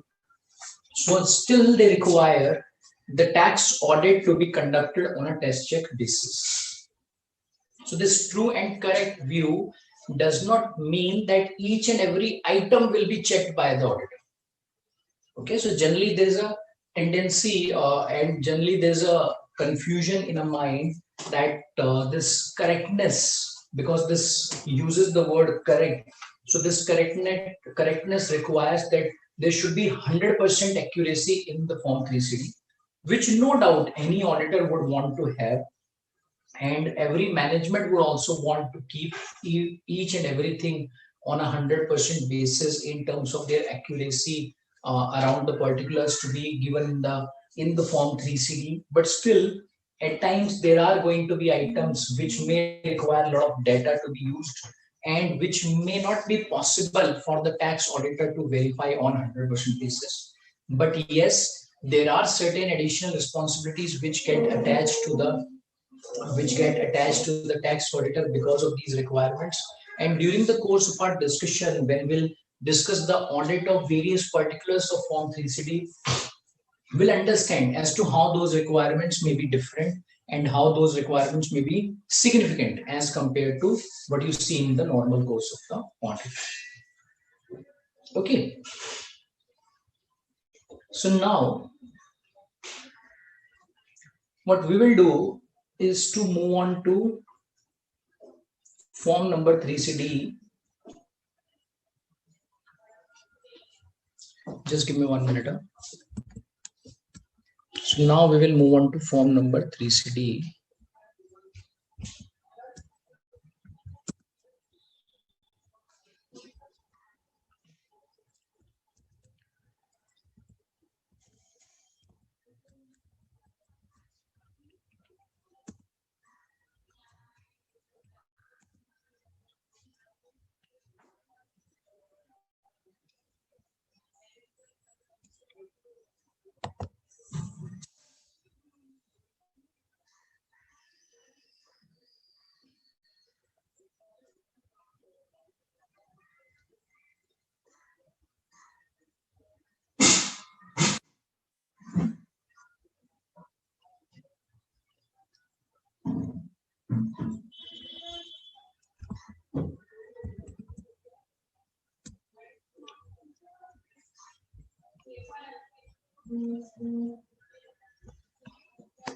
Okay, so now what you see on the screen is an actual Form 3CD.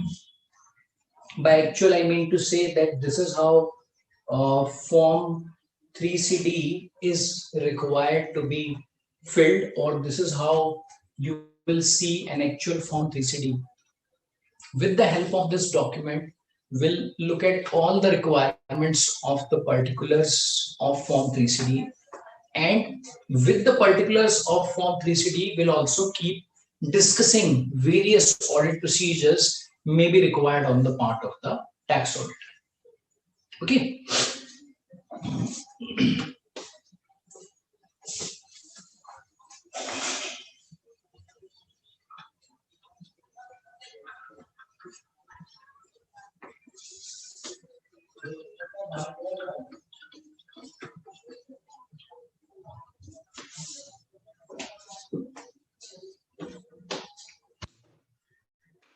Okay, so currently this Form 3CD which you see on the screen and this Form 3CA, the particulars and the format etc. for which we discussed were either in presentation, that means in PPT format, and this Form 3CD that you see is in Excel format. But nowadays, this Form 3CD and Form 3CA or 3CB, whatever is applicable, is not required to fill in Excel or maybe in Word file or in any other format. This is required to be e-filled, means all these particulars are required to be filled online on the portal of the department. This is only for the purposes of our discussion that we have all of these particulars in the format of an Excel. And at times, management may also want to prepare this document first of all in Excel, which can be audited by the auditor, and on the basis of audit, certain adjustments which are required can first of all be finalized in a particular format in Excel or maybe in a particular document in Excel, which can then be incorporated online. Okay, because online it's all about filling the form and then it's about getting it signed by the auditor. That is very popularly called as utility. So this form that we fill online is called as utility. Very popularly, this is the term which is used for this Form 3CD. Harshad is asking that this Form 3CD will be for all the entities. This Form 3CD will be for those entities which get covered under the purview of tax audit. Jay is asking, sir, will the essays be applicable during the tax audit? Of course, yes. So all the relevant essays will definitely apply to the requirements of tax audit. That means tax auditor will have to refer to all the relevant essays. When I say relevant essays means some of the essays may not be relevant. For example, one of the essays which we talked about today, Essay 600, that may not be relevant in the context of tax audit. But one of the essays like audit documentation, that will be relevant in the context of tax audit. Management representation letter, that will be relevant in the context of tax audit. Certain procedures which are required to be performed, may draw references from various essays. And on this tax audit, ICAI has also issued guidance note, which covers in details all the requirements related to tax audit. Okay. So now moving on to the requirements of tax audit and this Form 3CD. First of all, the name of the assessee is required to be given. And please understand that these particulars are filled by the management, not by the auditor. Now let's suppose name of the assessee is PQR Private Limited. So you receive a form in which the name of the assessee is written. It's the first particular which is flowing into the Form 3CD. Now, sometimes we may think that this first particular name, second particular address, third particular PAN, are all of these things required to be audited? Yes. Yeah, this question will come to our mind. Now in this context, please go back to Form 3CA or Form 3CB. Therein, the auditor is commenting on Form 3CD in totality. He is saying that please find attached Form 3CD or the particulars of the Form 3CD. All of these are attached there. Correct? Now, considering the fact that this entire Form 3CD is the one on which auditor is expressing opinion, that's why each and every particular in this Form 3CD becomes important. There is no particular which is less important.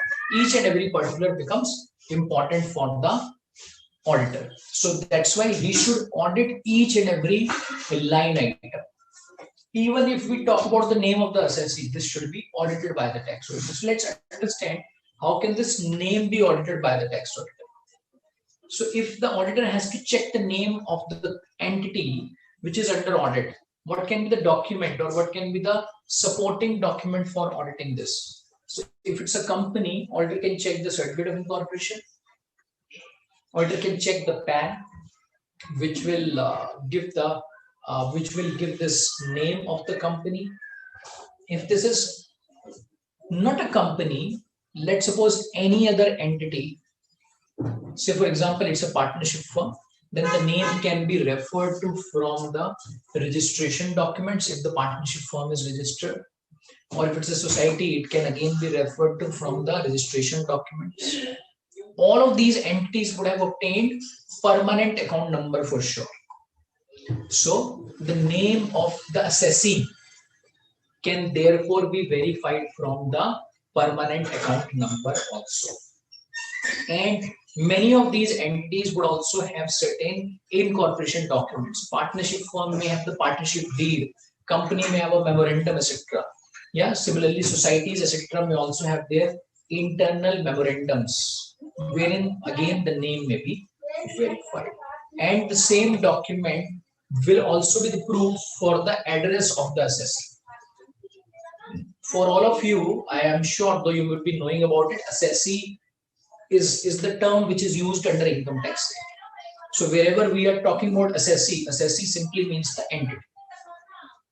So the address of the assessee once again can be verified from which document? Once again from the registration documents of the company. So the communications, etc., which would have been made on those addresses. Moving on to third point, permanent account number. Permanent account number is again an important thing for the income tax, because income tax would track the assessee on the basis of PAN number. So if the PAN number is incorrect, it will be difficult to refer and track the assessee. So that's why auditor should verify this PAN number, which is written in the Form 3CD, from the PAN card of the assessee. And PAN card is again something which would be available with every assessee. Moving on to next particular point, number 4. It says whether the assessee is liable to pay indirect tax like excise, service tax, sales tax, goods and services tax, GST, custom duty, etc. If yes, please furnish the registration number or any other identification number allotted for the same. So in this case, the information is asked in respect of various registration numbers. Now, at times, one may feel that the space for giving this information may not be sufficient in the form. See, earlier, I would say around 4 to 5 years back, Form 3CD was not required to be filed online. And even though when it started to be filled online, a hard copy of this form used to go to the department. And therein, these practices of having this separate document of Form 3CD was very common, and wherein separate annexures used to be prepared. Why? Let's suppose for this point number 4, a lot of data has to go in. So a separate annexure will be prepared wherein all of these particulars will be mentioned and the reference of that annexure will be given over here. Something like this. So we can go to attachment number 1, which would talk about the details as per the point number 4. Okay. Can you see this? Yeah. So on this particular annexure, the entities would specify their name, the previous year, the assessment year. They would also specify the clause of form number 3D to which this annexure belongs to, and then they will give the particulars. So the GST numbers are specified, place of business is specified, and what's the next step? Now the auditor will need to audit all of this information. And how can the auditor audit all of these information? By looking at the registration documents, by looking at the registration certificates. So if you talk about GST, on GST, auditor will have the GST certificate from which all of these can be verified. And then these can also be verified from the GST portal, which is available. Yeah, so anybody can just log in and check it, verify it, whether it's correct or not, and whether it's still active or not, whether there's any problem in this GST number or not. Okay, so these are the procedures on the part of the auditor in respect of particular number 4 or point number 4. Now talking about this annexure, as I told you that earlier this form used to go in hard copy. Now this is not required to be sent in hard copy. This is only filled online. So that's why now you may not see such document being prepared and such document having so many annexures, because when you fill it online, you have the space to bring in all of these particulars. Yeah, because online this form will allow you all of these particulars to be specified. So there's again a format, a fixed format within which all the particulars are required to be filled. And beyond that, you cannot just fill any other particular. You are not required to do that. Okay, yeah. Next step or point number 5 is about the status of the assessee. Now, as around the status, what does it mean? It means whether the assessee is a company, whether the assessee is a partnership firm, whether the assessee is a proprietor. So who is this assessee? Now this status is required to be specified on this. And this also comes as a drop-down window. So when you fill this online, you will see a drop-down list from which you will have to choose. So let's suppose it's chosen as a company. Now, how will you audit this? How will you verify this, whether it's a company or what? This will again come from the incorporation documents. From the incorporation documents, you will get to know about the status of this assessee. Means whether it's a company or a partnership firm or a proprietor, whatever it is. You can also verify it from the GST certificate. From the GST certificate also you can verify it. From the incorporation documents you can verify it. From in respect of partnership, as I mentioned, that in respect of almost every entity that is prepared, a constitution document is prepared. So the constitution document will also help the auditor to understand about the status of the assessee. Clear? Now moving on to the queries of Nagasai. Nagasai is asking, sir, in case the address is different from the address mentioned in the registration document, then what address needs to be considered? See, in case there is an address which is mentioned in any of the supporting document, so those addresses are required to be given. But if the management wants to give any other address for which no proof is available, then of course it's not acceptable. It has to be backed up by something. A company or an entity may have various addresses, which is possible. Yeah. And for various addresses, one will be the head office. So head office is the one which should be specified. Harshad is asking, sir, if there is other tax detail other than GST, that can also be given. See, it specifies all the indirect tax registrations. Now we don't really have excise, service tax, sales tax. Earlier it used to be there. Okay, earlier there were multiple indirect taxes. Now it all comes down to GST. Though for certain companies will still see excise, yeah, but otherwise it's mostly GST now. But in case a company is having any other indirect tax, registration, then of course that needs to be specified over here. Okay, clear? Moving further, it talks about the previous year. And I'm just hoping that you would be knowing about it, about the previous year and assessment year. And we can also look at it on the screen for the purposes of your clarification only.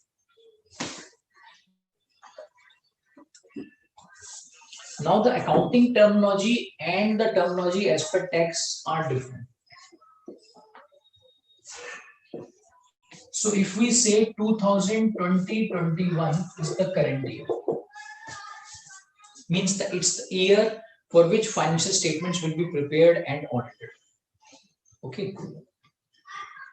Then for this current year, the financial statements that we prepare and audit is also called as reporting year as per accounts, and 2019-20 will be called as comparative year, which happens to be the previous year. Under income tax, current year is termed as previous year.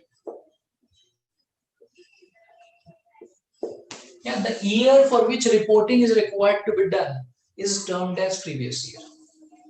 Yeah, you know about this. And the next year, that means 21-22 is termed as assessment year.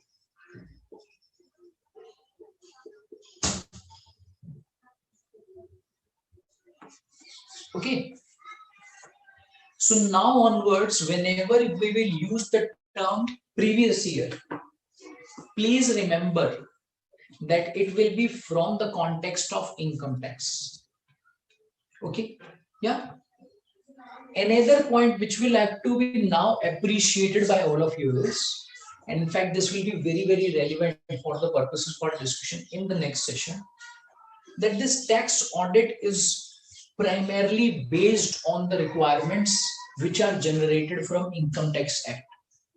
So that's why for the purposes of tax audit, auditor would need strong knowledge of income tax, or at least that knowledge or that portion of Income Tax Act which flows into Form 3CD.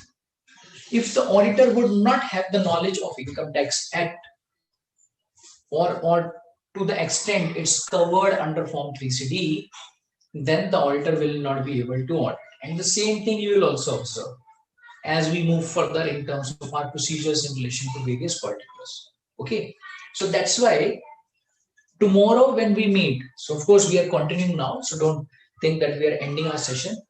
You should also note down that today you should revise some of the parts of the Income Tax Act which may be relevant for the purposes of our discussion on Form 3CD. That will only help you to understand those procedures better when we discuss them. Okay, and you can all refer those points from the study material, but only to the extent of the tax provision, not the audit procedures. And for the purposes of our discussion, we will not be focusing too much on the taxation provision. We will be focusing on the audit procedure around that procedure.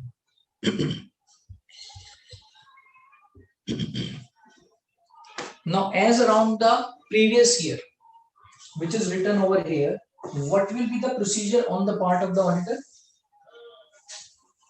It's based on a simple understanding that what is this year which is getting audited, for which the particulars are required to be furnished. Assessment year, same way, auditor will capture this.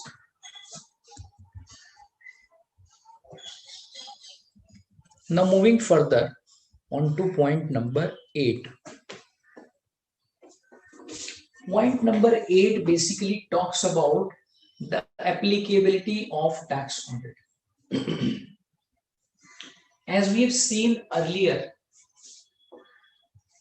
applicability of tax audit arises from section 44AB, and under section 44AB there are various subsections which require tax audit to be performed, or which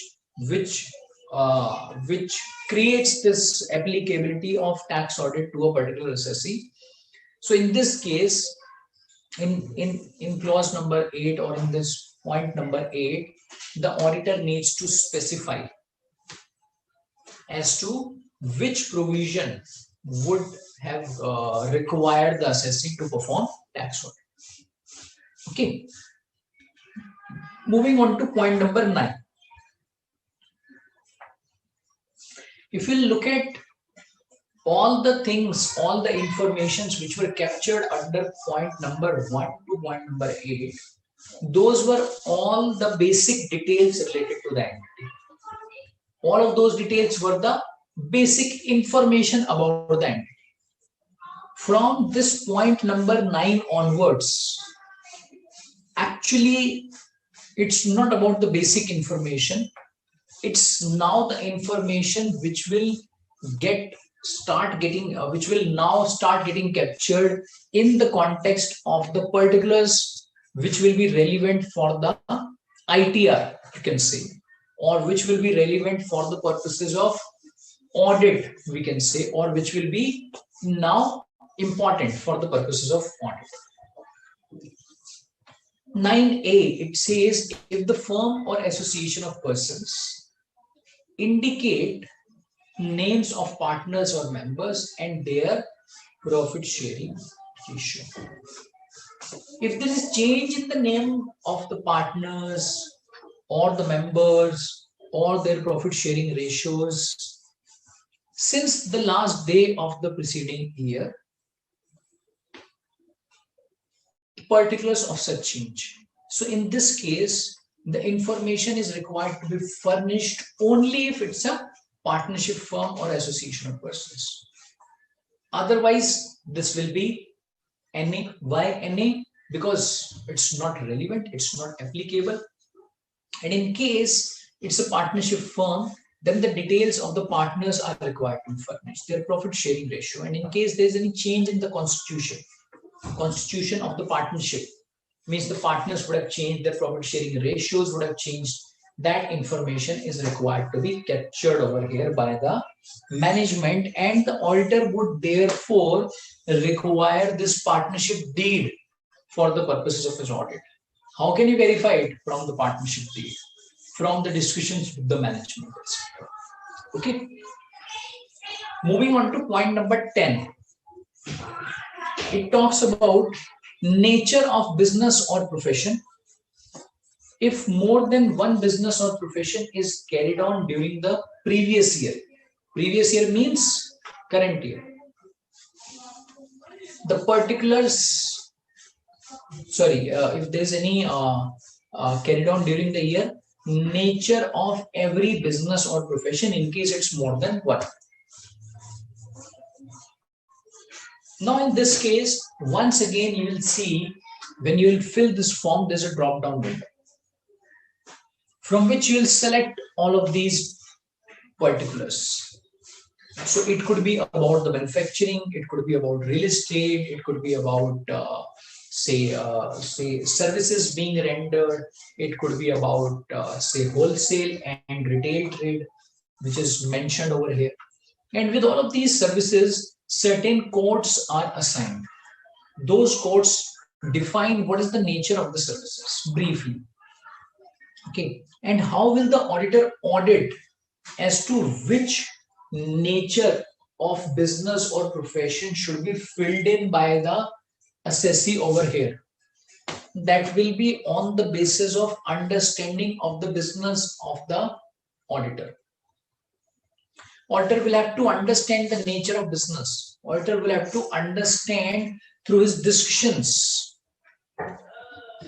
And during the course of his audit, he would have performed a lot of procedures through which he would have gained knowledge about various type of transactions which the business would have done.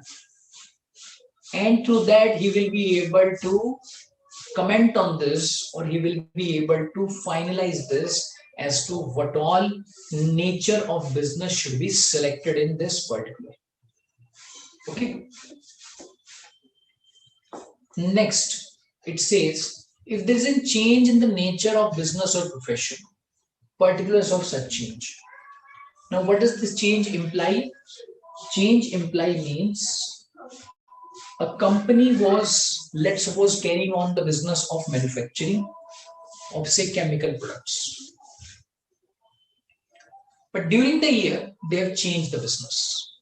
Now they are not into manufacturing of chemical products.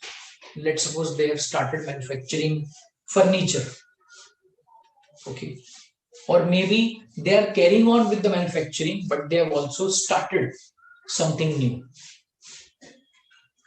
Maybe in the last year, that means year prior to previous year, they were doing some business which in the previous year has been changed. That means in the current year has been changed. So those particulars means the change of such business or profession will have to be specified over here. In the given scenario, there was no change. So that's why it was written as no. So whenever there is no change, it will be written as no. Okay, clear? Moving further on to point number 11A and B.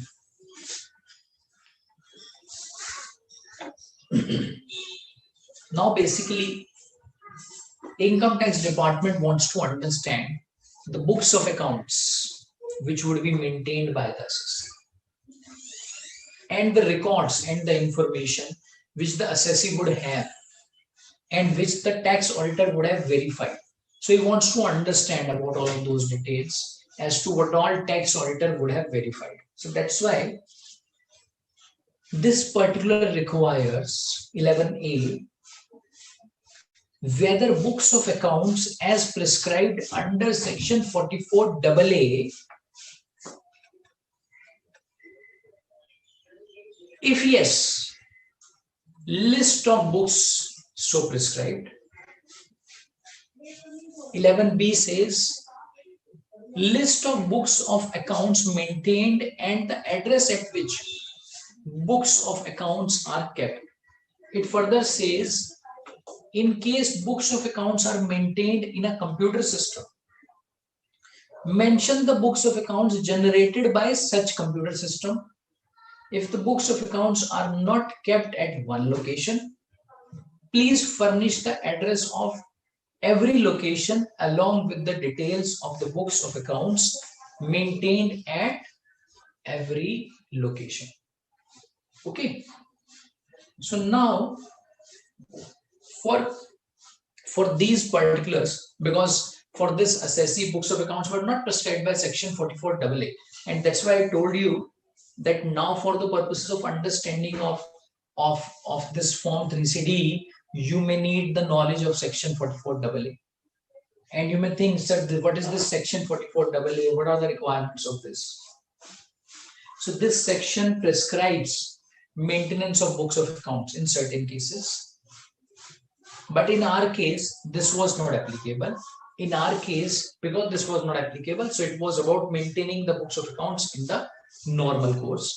And because the books of accounts are many, so that's why a separate annexure has been prepared, attachment 2. So we can move on to attachment number 2 now to understand what all books records have been maintained.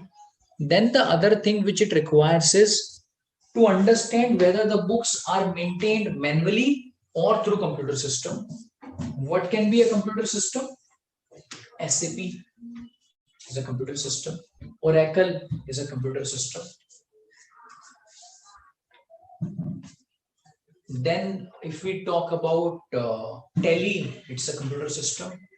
Yeah, so all of these are computer systems which are not manual, which are based on computers.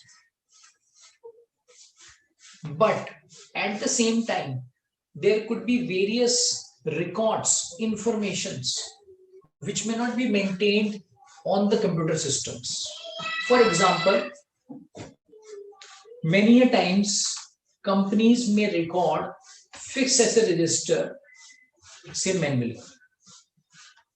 certain registers, say for example, related to inventory, related to say cash, may be maintained manually. Okay. Now, these days, you will not see such things happening at all. Never. You will not see such things happening. These days, you will find all of these companies to be having their records majorly in computer system. But still, in most of the cases, you will see that some of the records, it may be one or two, or it may be more than one or two, may also be maintained manually. So both the things are required to be specified over here. So you can just see, once again, it starts with the reference of the clause. Yeah, so the clause reference is given, correct? Then it says details of books of accounts maintained. So all the books of accounts which are maintained, cash book, bank book, journal book, sales book, general ledger, all these are specified. Then it's specified whether those are maintained manually or those are maintained from computer systems. Clear? All that information has been specified over here. Then it also gives a note. So let's understand the note which is given over here. It says all the books of accounts reported under this clause are maintained on a computer system. Many a times entities may also specify are maintained on Oracle, are maintained on SAP. Number two, now this is coming from the auditor. Auditor's examination of books of accounts was performed in accordance with the auditing standards generally accepted in India, including guidance note on tax audit under section 44 AB issued by the ICAI. Okay, clear? Yeah. Then the location at which this will be maintained will also be specified. In the given scenario, because entire information is maintained at one location, so that's why multiple locations have not been specified. But there could be certain entities which may have their offices spread out across locations, and the books of accounts and records are also spread across locations. So they may want to, they would have to disclose that information in this annexure or in this particular. Now comes the question as to how will the auditor audit this. Auditor, once again, I would not say there is any specialized procedure. This will be audited by the auditor based on his other procedures. When he will be performing his procedures as regards the books of accounts, he will come across a lot of information, and he would therefore get to understand how are all those records maintained. Okay, and that will form the basis of procedure of the auditor as regards point number 11. Okay, and this point number C says list of books of accounts and nature of relevant documents examined.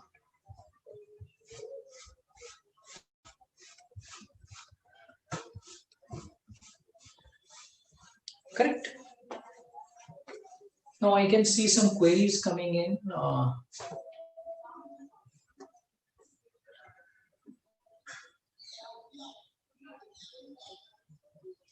Harshad is saying that in case of proprietorship firm, the status is firm or the individual, partnership firm. See, individual is different and partnership is different. In case of a proprietorship firm is about individual only. That's one and the same thing. Huh?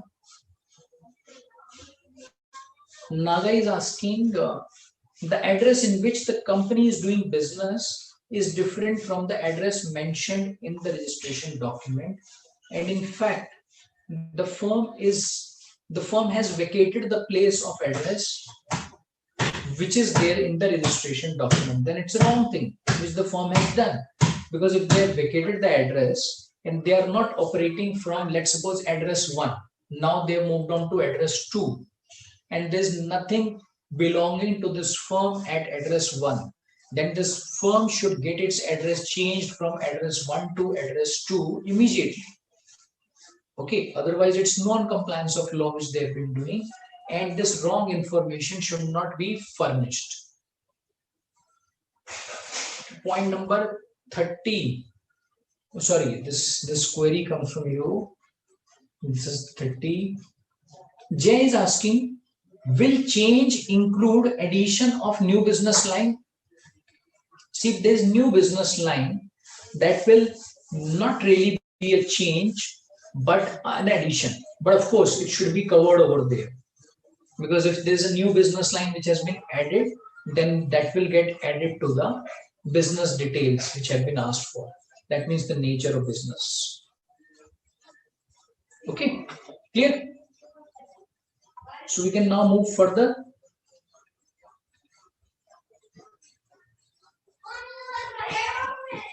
So moving further on to point number 12. Whether the statement of P&L includes any profits and gains assessable on presumptive basis. So if you know, income tax allows certain businesses, certain incomes to be recorded on presumptive basis. This is also called as presumptive taxation scheme.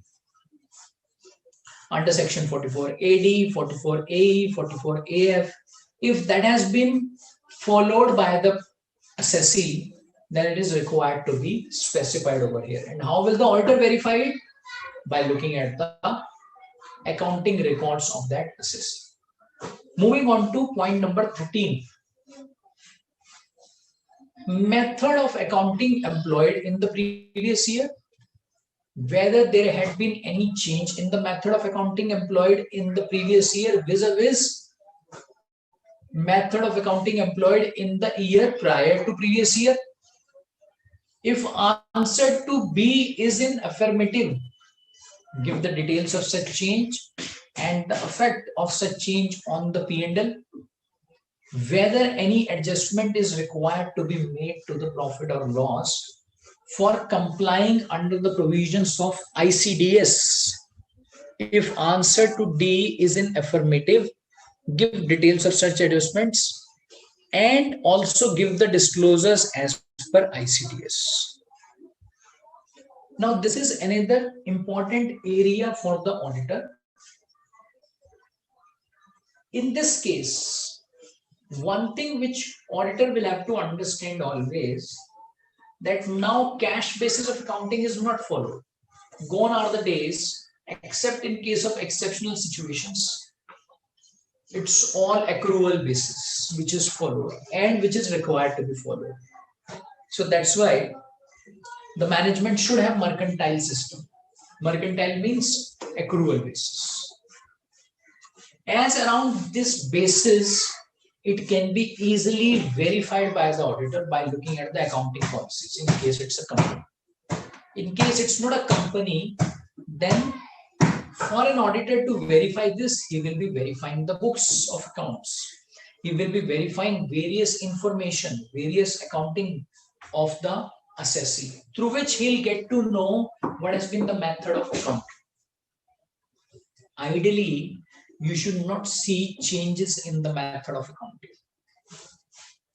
Okay, so that's why you will generally see this method of accounting changes. No. But in case there has been a change in the method of accounting employed during the previous year, that means during the current year as compared to last year, then such change is required to be reported and its impact on the P&L is also required to be reported. And now we move on to another point that is called as ICDS. So let's understand about ICDS. And I'll have to just go back to my discussion on the ITR for this. So we have financial statements and then we have ITR. ITR, you know? Yeah, remember? Income tax return. Preparation of financial statements is based on accounting standards.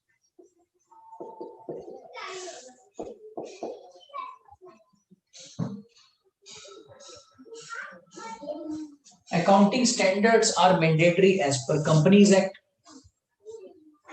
or mandatory in case of non-corporates because those are issued by the ICAI for non-corporates.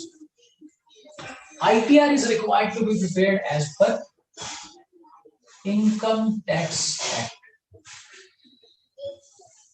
Provisions of Income Tax Act are required to be followed.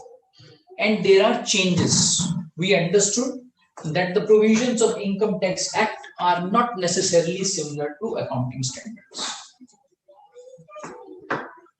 A very simple example for this could be the depreciation.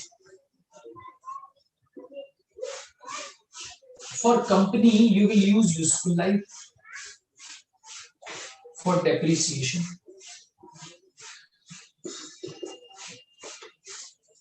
Which is on the basis of assessment by the management of the company. But for computing depreciation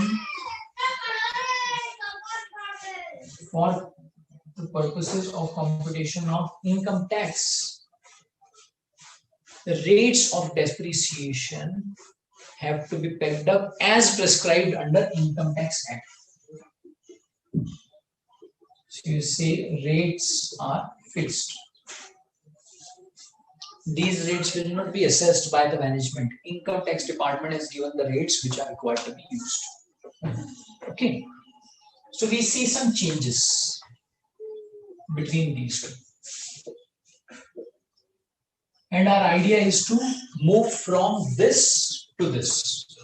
So this becomes the base, but in this base, a lot of changes are required to be made to move to ITR. And those changes come from Income Tax Act. Along with Income Tax Act, another thing comes into the picture, which has again come from the Income Tax Department itself, and that is called as ICDS. The full form of ICDS is Income Computation and Disclosure Standards. So you can say these are certain standards similar to accounting standards. Similar to means the way accounting standards prescribe accounting, ICDS prescribe the adjustments to be made for computing taxable income, for computing tax. And you may be thinking, sir, does it mean that now Income Tax Act is not relevant? Or which one will be now required to be considered? So whenever ICDS will be referred, ICDS has to be referred along with Income Tax Act. Okay. So that means now the assessees are not only required to refer this, but also this. Both of them are required to be referred, and any changes between this as compared to these two will move over here, and which will then go to ITR. Okay, clear on this? Generally, you will not see any contradictions between these two, means Income Tax Act and ICDS. But still, if there is any contradiction, then you have to go by Income Tax Act. This is what the FAQ of ICDS requires. But again, we are not required to get into the technicality of Income Tax Act. We are the auditors and we need to move on to the auditing requirements.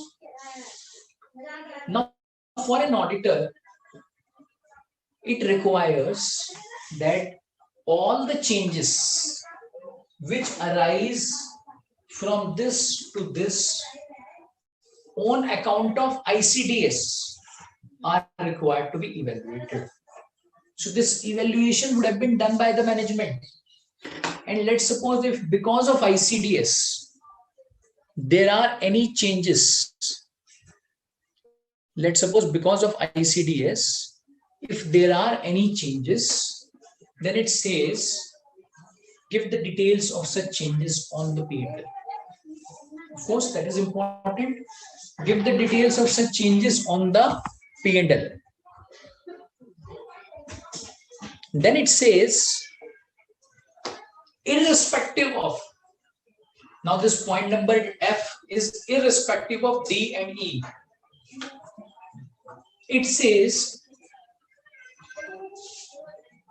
whether there is any adjustment due to ICDS or not, irrespective of that adjustment. Disclosures as per ICDS are required to be given. Now, similar to an accounting standard, ICDS requires recognition, measurement, all of those things. They also require recognition, measurement, correct? In terms of their measurement over here, which will get into ITL. And similar to accounting standards, ICDS also requires certain disclosures. So all of those disclosures are required to be specified over here. And as we have discussed, that if there could be a scenario wherein there may not be any differences between these two. Okay. Even then, all the disclosures which are required by applicable ICDS on that assessee will have to be included in Form 3CD. Okay. Now comes the requirement of the auditor. What is it that the auditor would need to do? Auditor would need to verify all these assessments which would have been done by the management. Management must have done an analysis of the differences between this and this. What all adjustments would arise because of differences between accounting and ICDS and their impacts. Some of the impacts would have been incorporated by the management in Form 3CD itself. Yeah. So those impacts are required to be audited. So auditor may want to recompute, auditor may want to just recheck, and on the basis of which auditor will have to check whether those are correct or not. Disclosure requirements. Once again, management would have brought out, management would have laid out that these are the disclosure requirements, but auditor would need to verify it. So auditor would need to recompute, recheck the workings of the management around all of these things. Okay, and all of these things will form working papers of the auditor. Yeah, all of these points therefore are very important on the part of the auditor. And as we have discussed that auditing standards are relevant over here as well. So that's why each and every particular which will be audited by the auditor will have to have a reference in the working paper.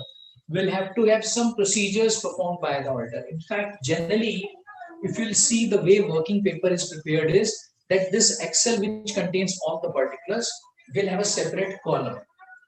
In the column, the reference of working paper will be given. And the working paper will contain detailed audit procedures around each and every particular which is found. So that it also kinds of becomes a checklist for the auditor to ensure that he has got the working papers, he has got the references against each and every particular which is moving into Form 3CD. Okay, clear? Harshad is asking for the full screen, though Harshad, I didn't have anything specific, but still if you want to look at something on the full screen, you can just check it. And in case you have any questions specific to this, please let me know.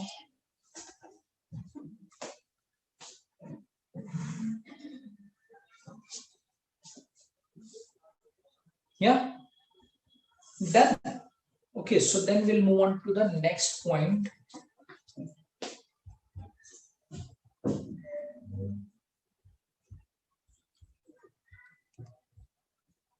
Moving further.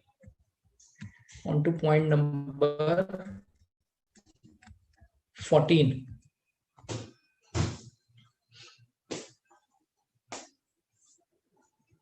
It says method of valuation of closing stock employed in the previous year. In case of deviation from method of valuation prescribed under section 145A of the Income Tax Act and the effect thereof on the P&L, please furnish details. So how can we comment on this? How can the auditor verify this? By looking at the accounting policy of the company. Auditor can look at the valuations of the stock of the company or the entity, through which he will get to understand how are these measured. And as around any deviation, if that arises between the valuation which is prescribed under this section, so that deviation can be reported over here. So this annexure was basically for the ICDS. I'll come to this slightly later. Moving on to this next one. So this talks about the deviation from that method of valuation of stock. So it says whenever there is any deviation from the method of valuation of stock, so we should specify over here. So this brings down the impact which would have arisen because of that change. Okay, and that would be reported. And as an auditor, what will be required on his part? As an auditor, he will be required to verify this. And please understand that till the time auditor would not know the requirement of valuation methodology as per section 145A and the valuation methodology which the company or the entity would be following for the purposes of its accounting, auditor would not be able to verify this. Or even if the verification would have been done, that would not be correct. Yeah, because you would have understood at every point of time that the knowledge of income tax is now significantly required in respect of these scenarios. So I can also take you to the disclosure requirements in respect of ICDS. So even though there were no ICDS impact for this entity, still the disclosures are required to be given. So ICDS 1, 2, for every ICDS, whatever is the disclosure requirement, that will have to be specified over here. Can you see this? Yeah, clear? Okay, now moving further on to point number 15.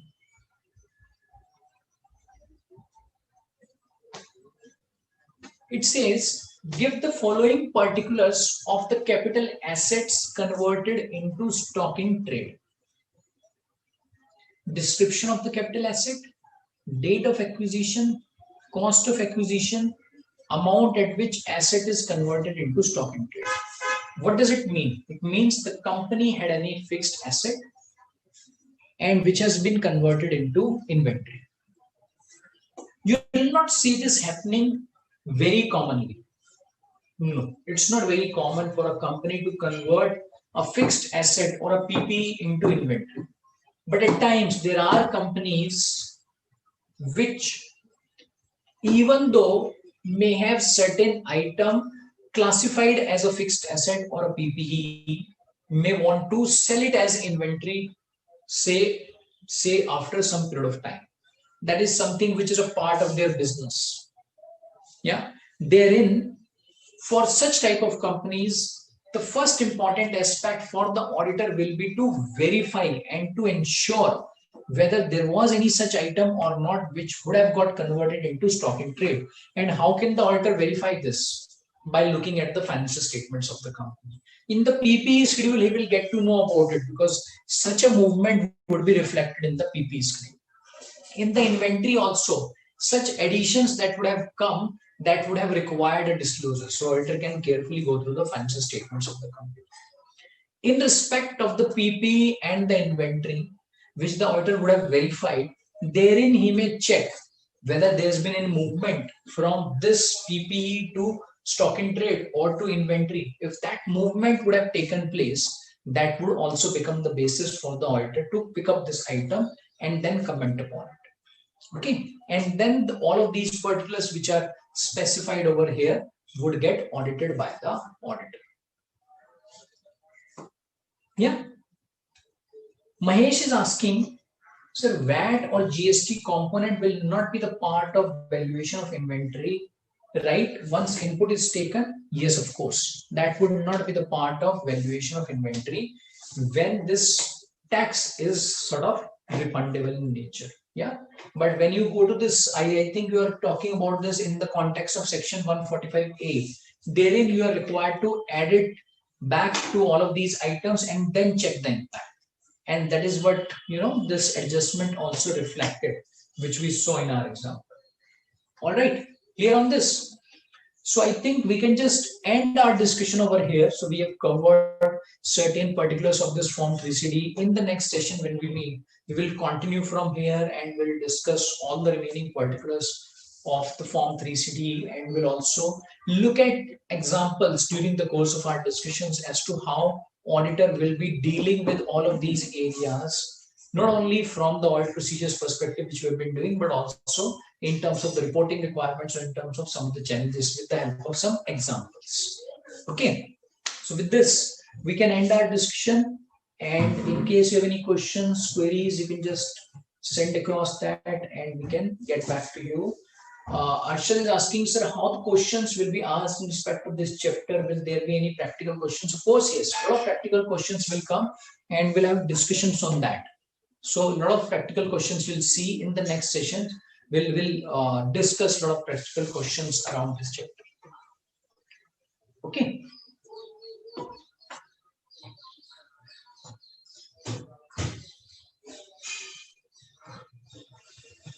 Okay, all right. So then we can end our discussion. So once again, thanks to all of you for your time. So we'll meet next. Just make sure that you revise some of the stuff we have discussed today and just try to go through the remaining particulars in terms of the requirements of income tax, and you can just flip through those requirements of income tax. You will be able to appreciate the audit procedures better. Okay. Yeah. Thanks so much.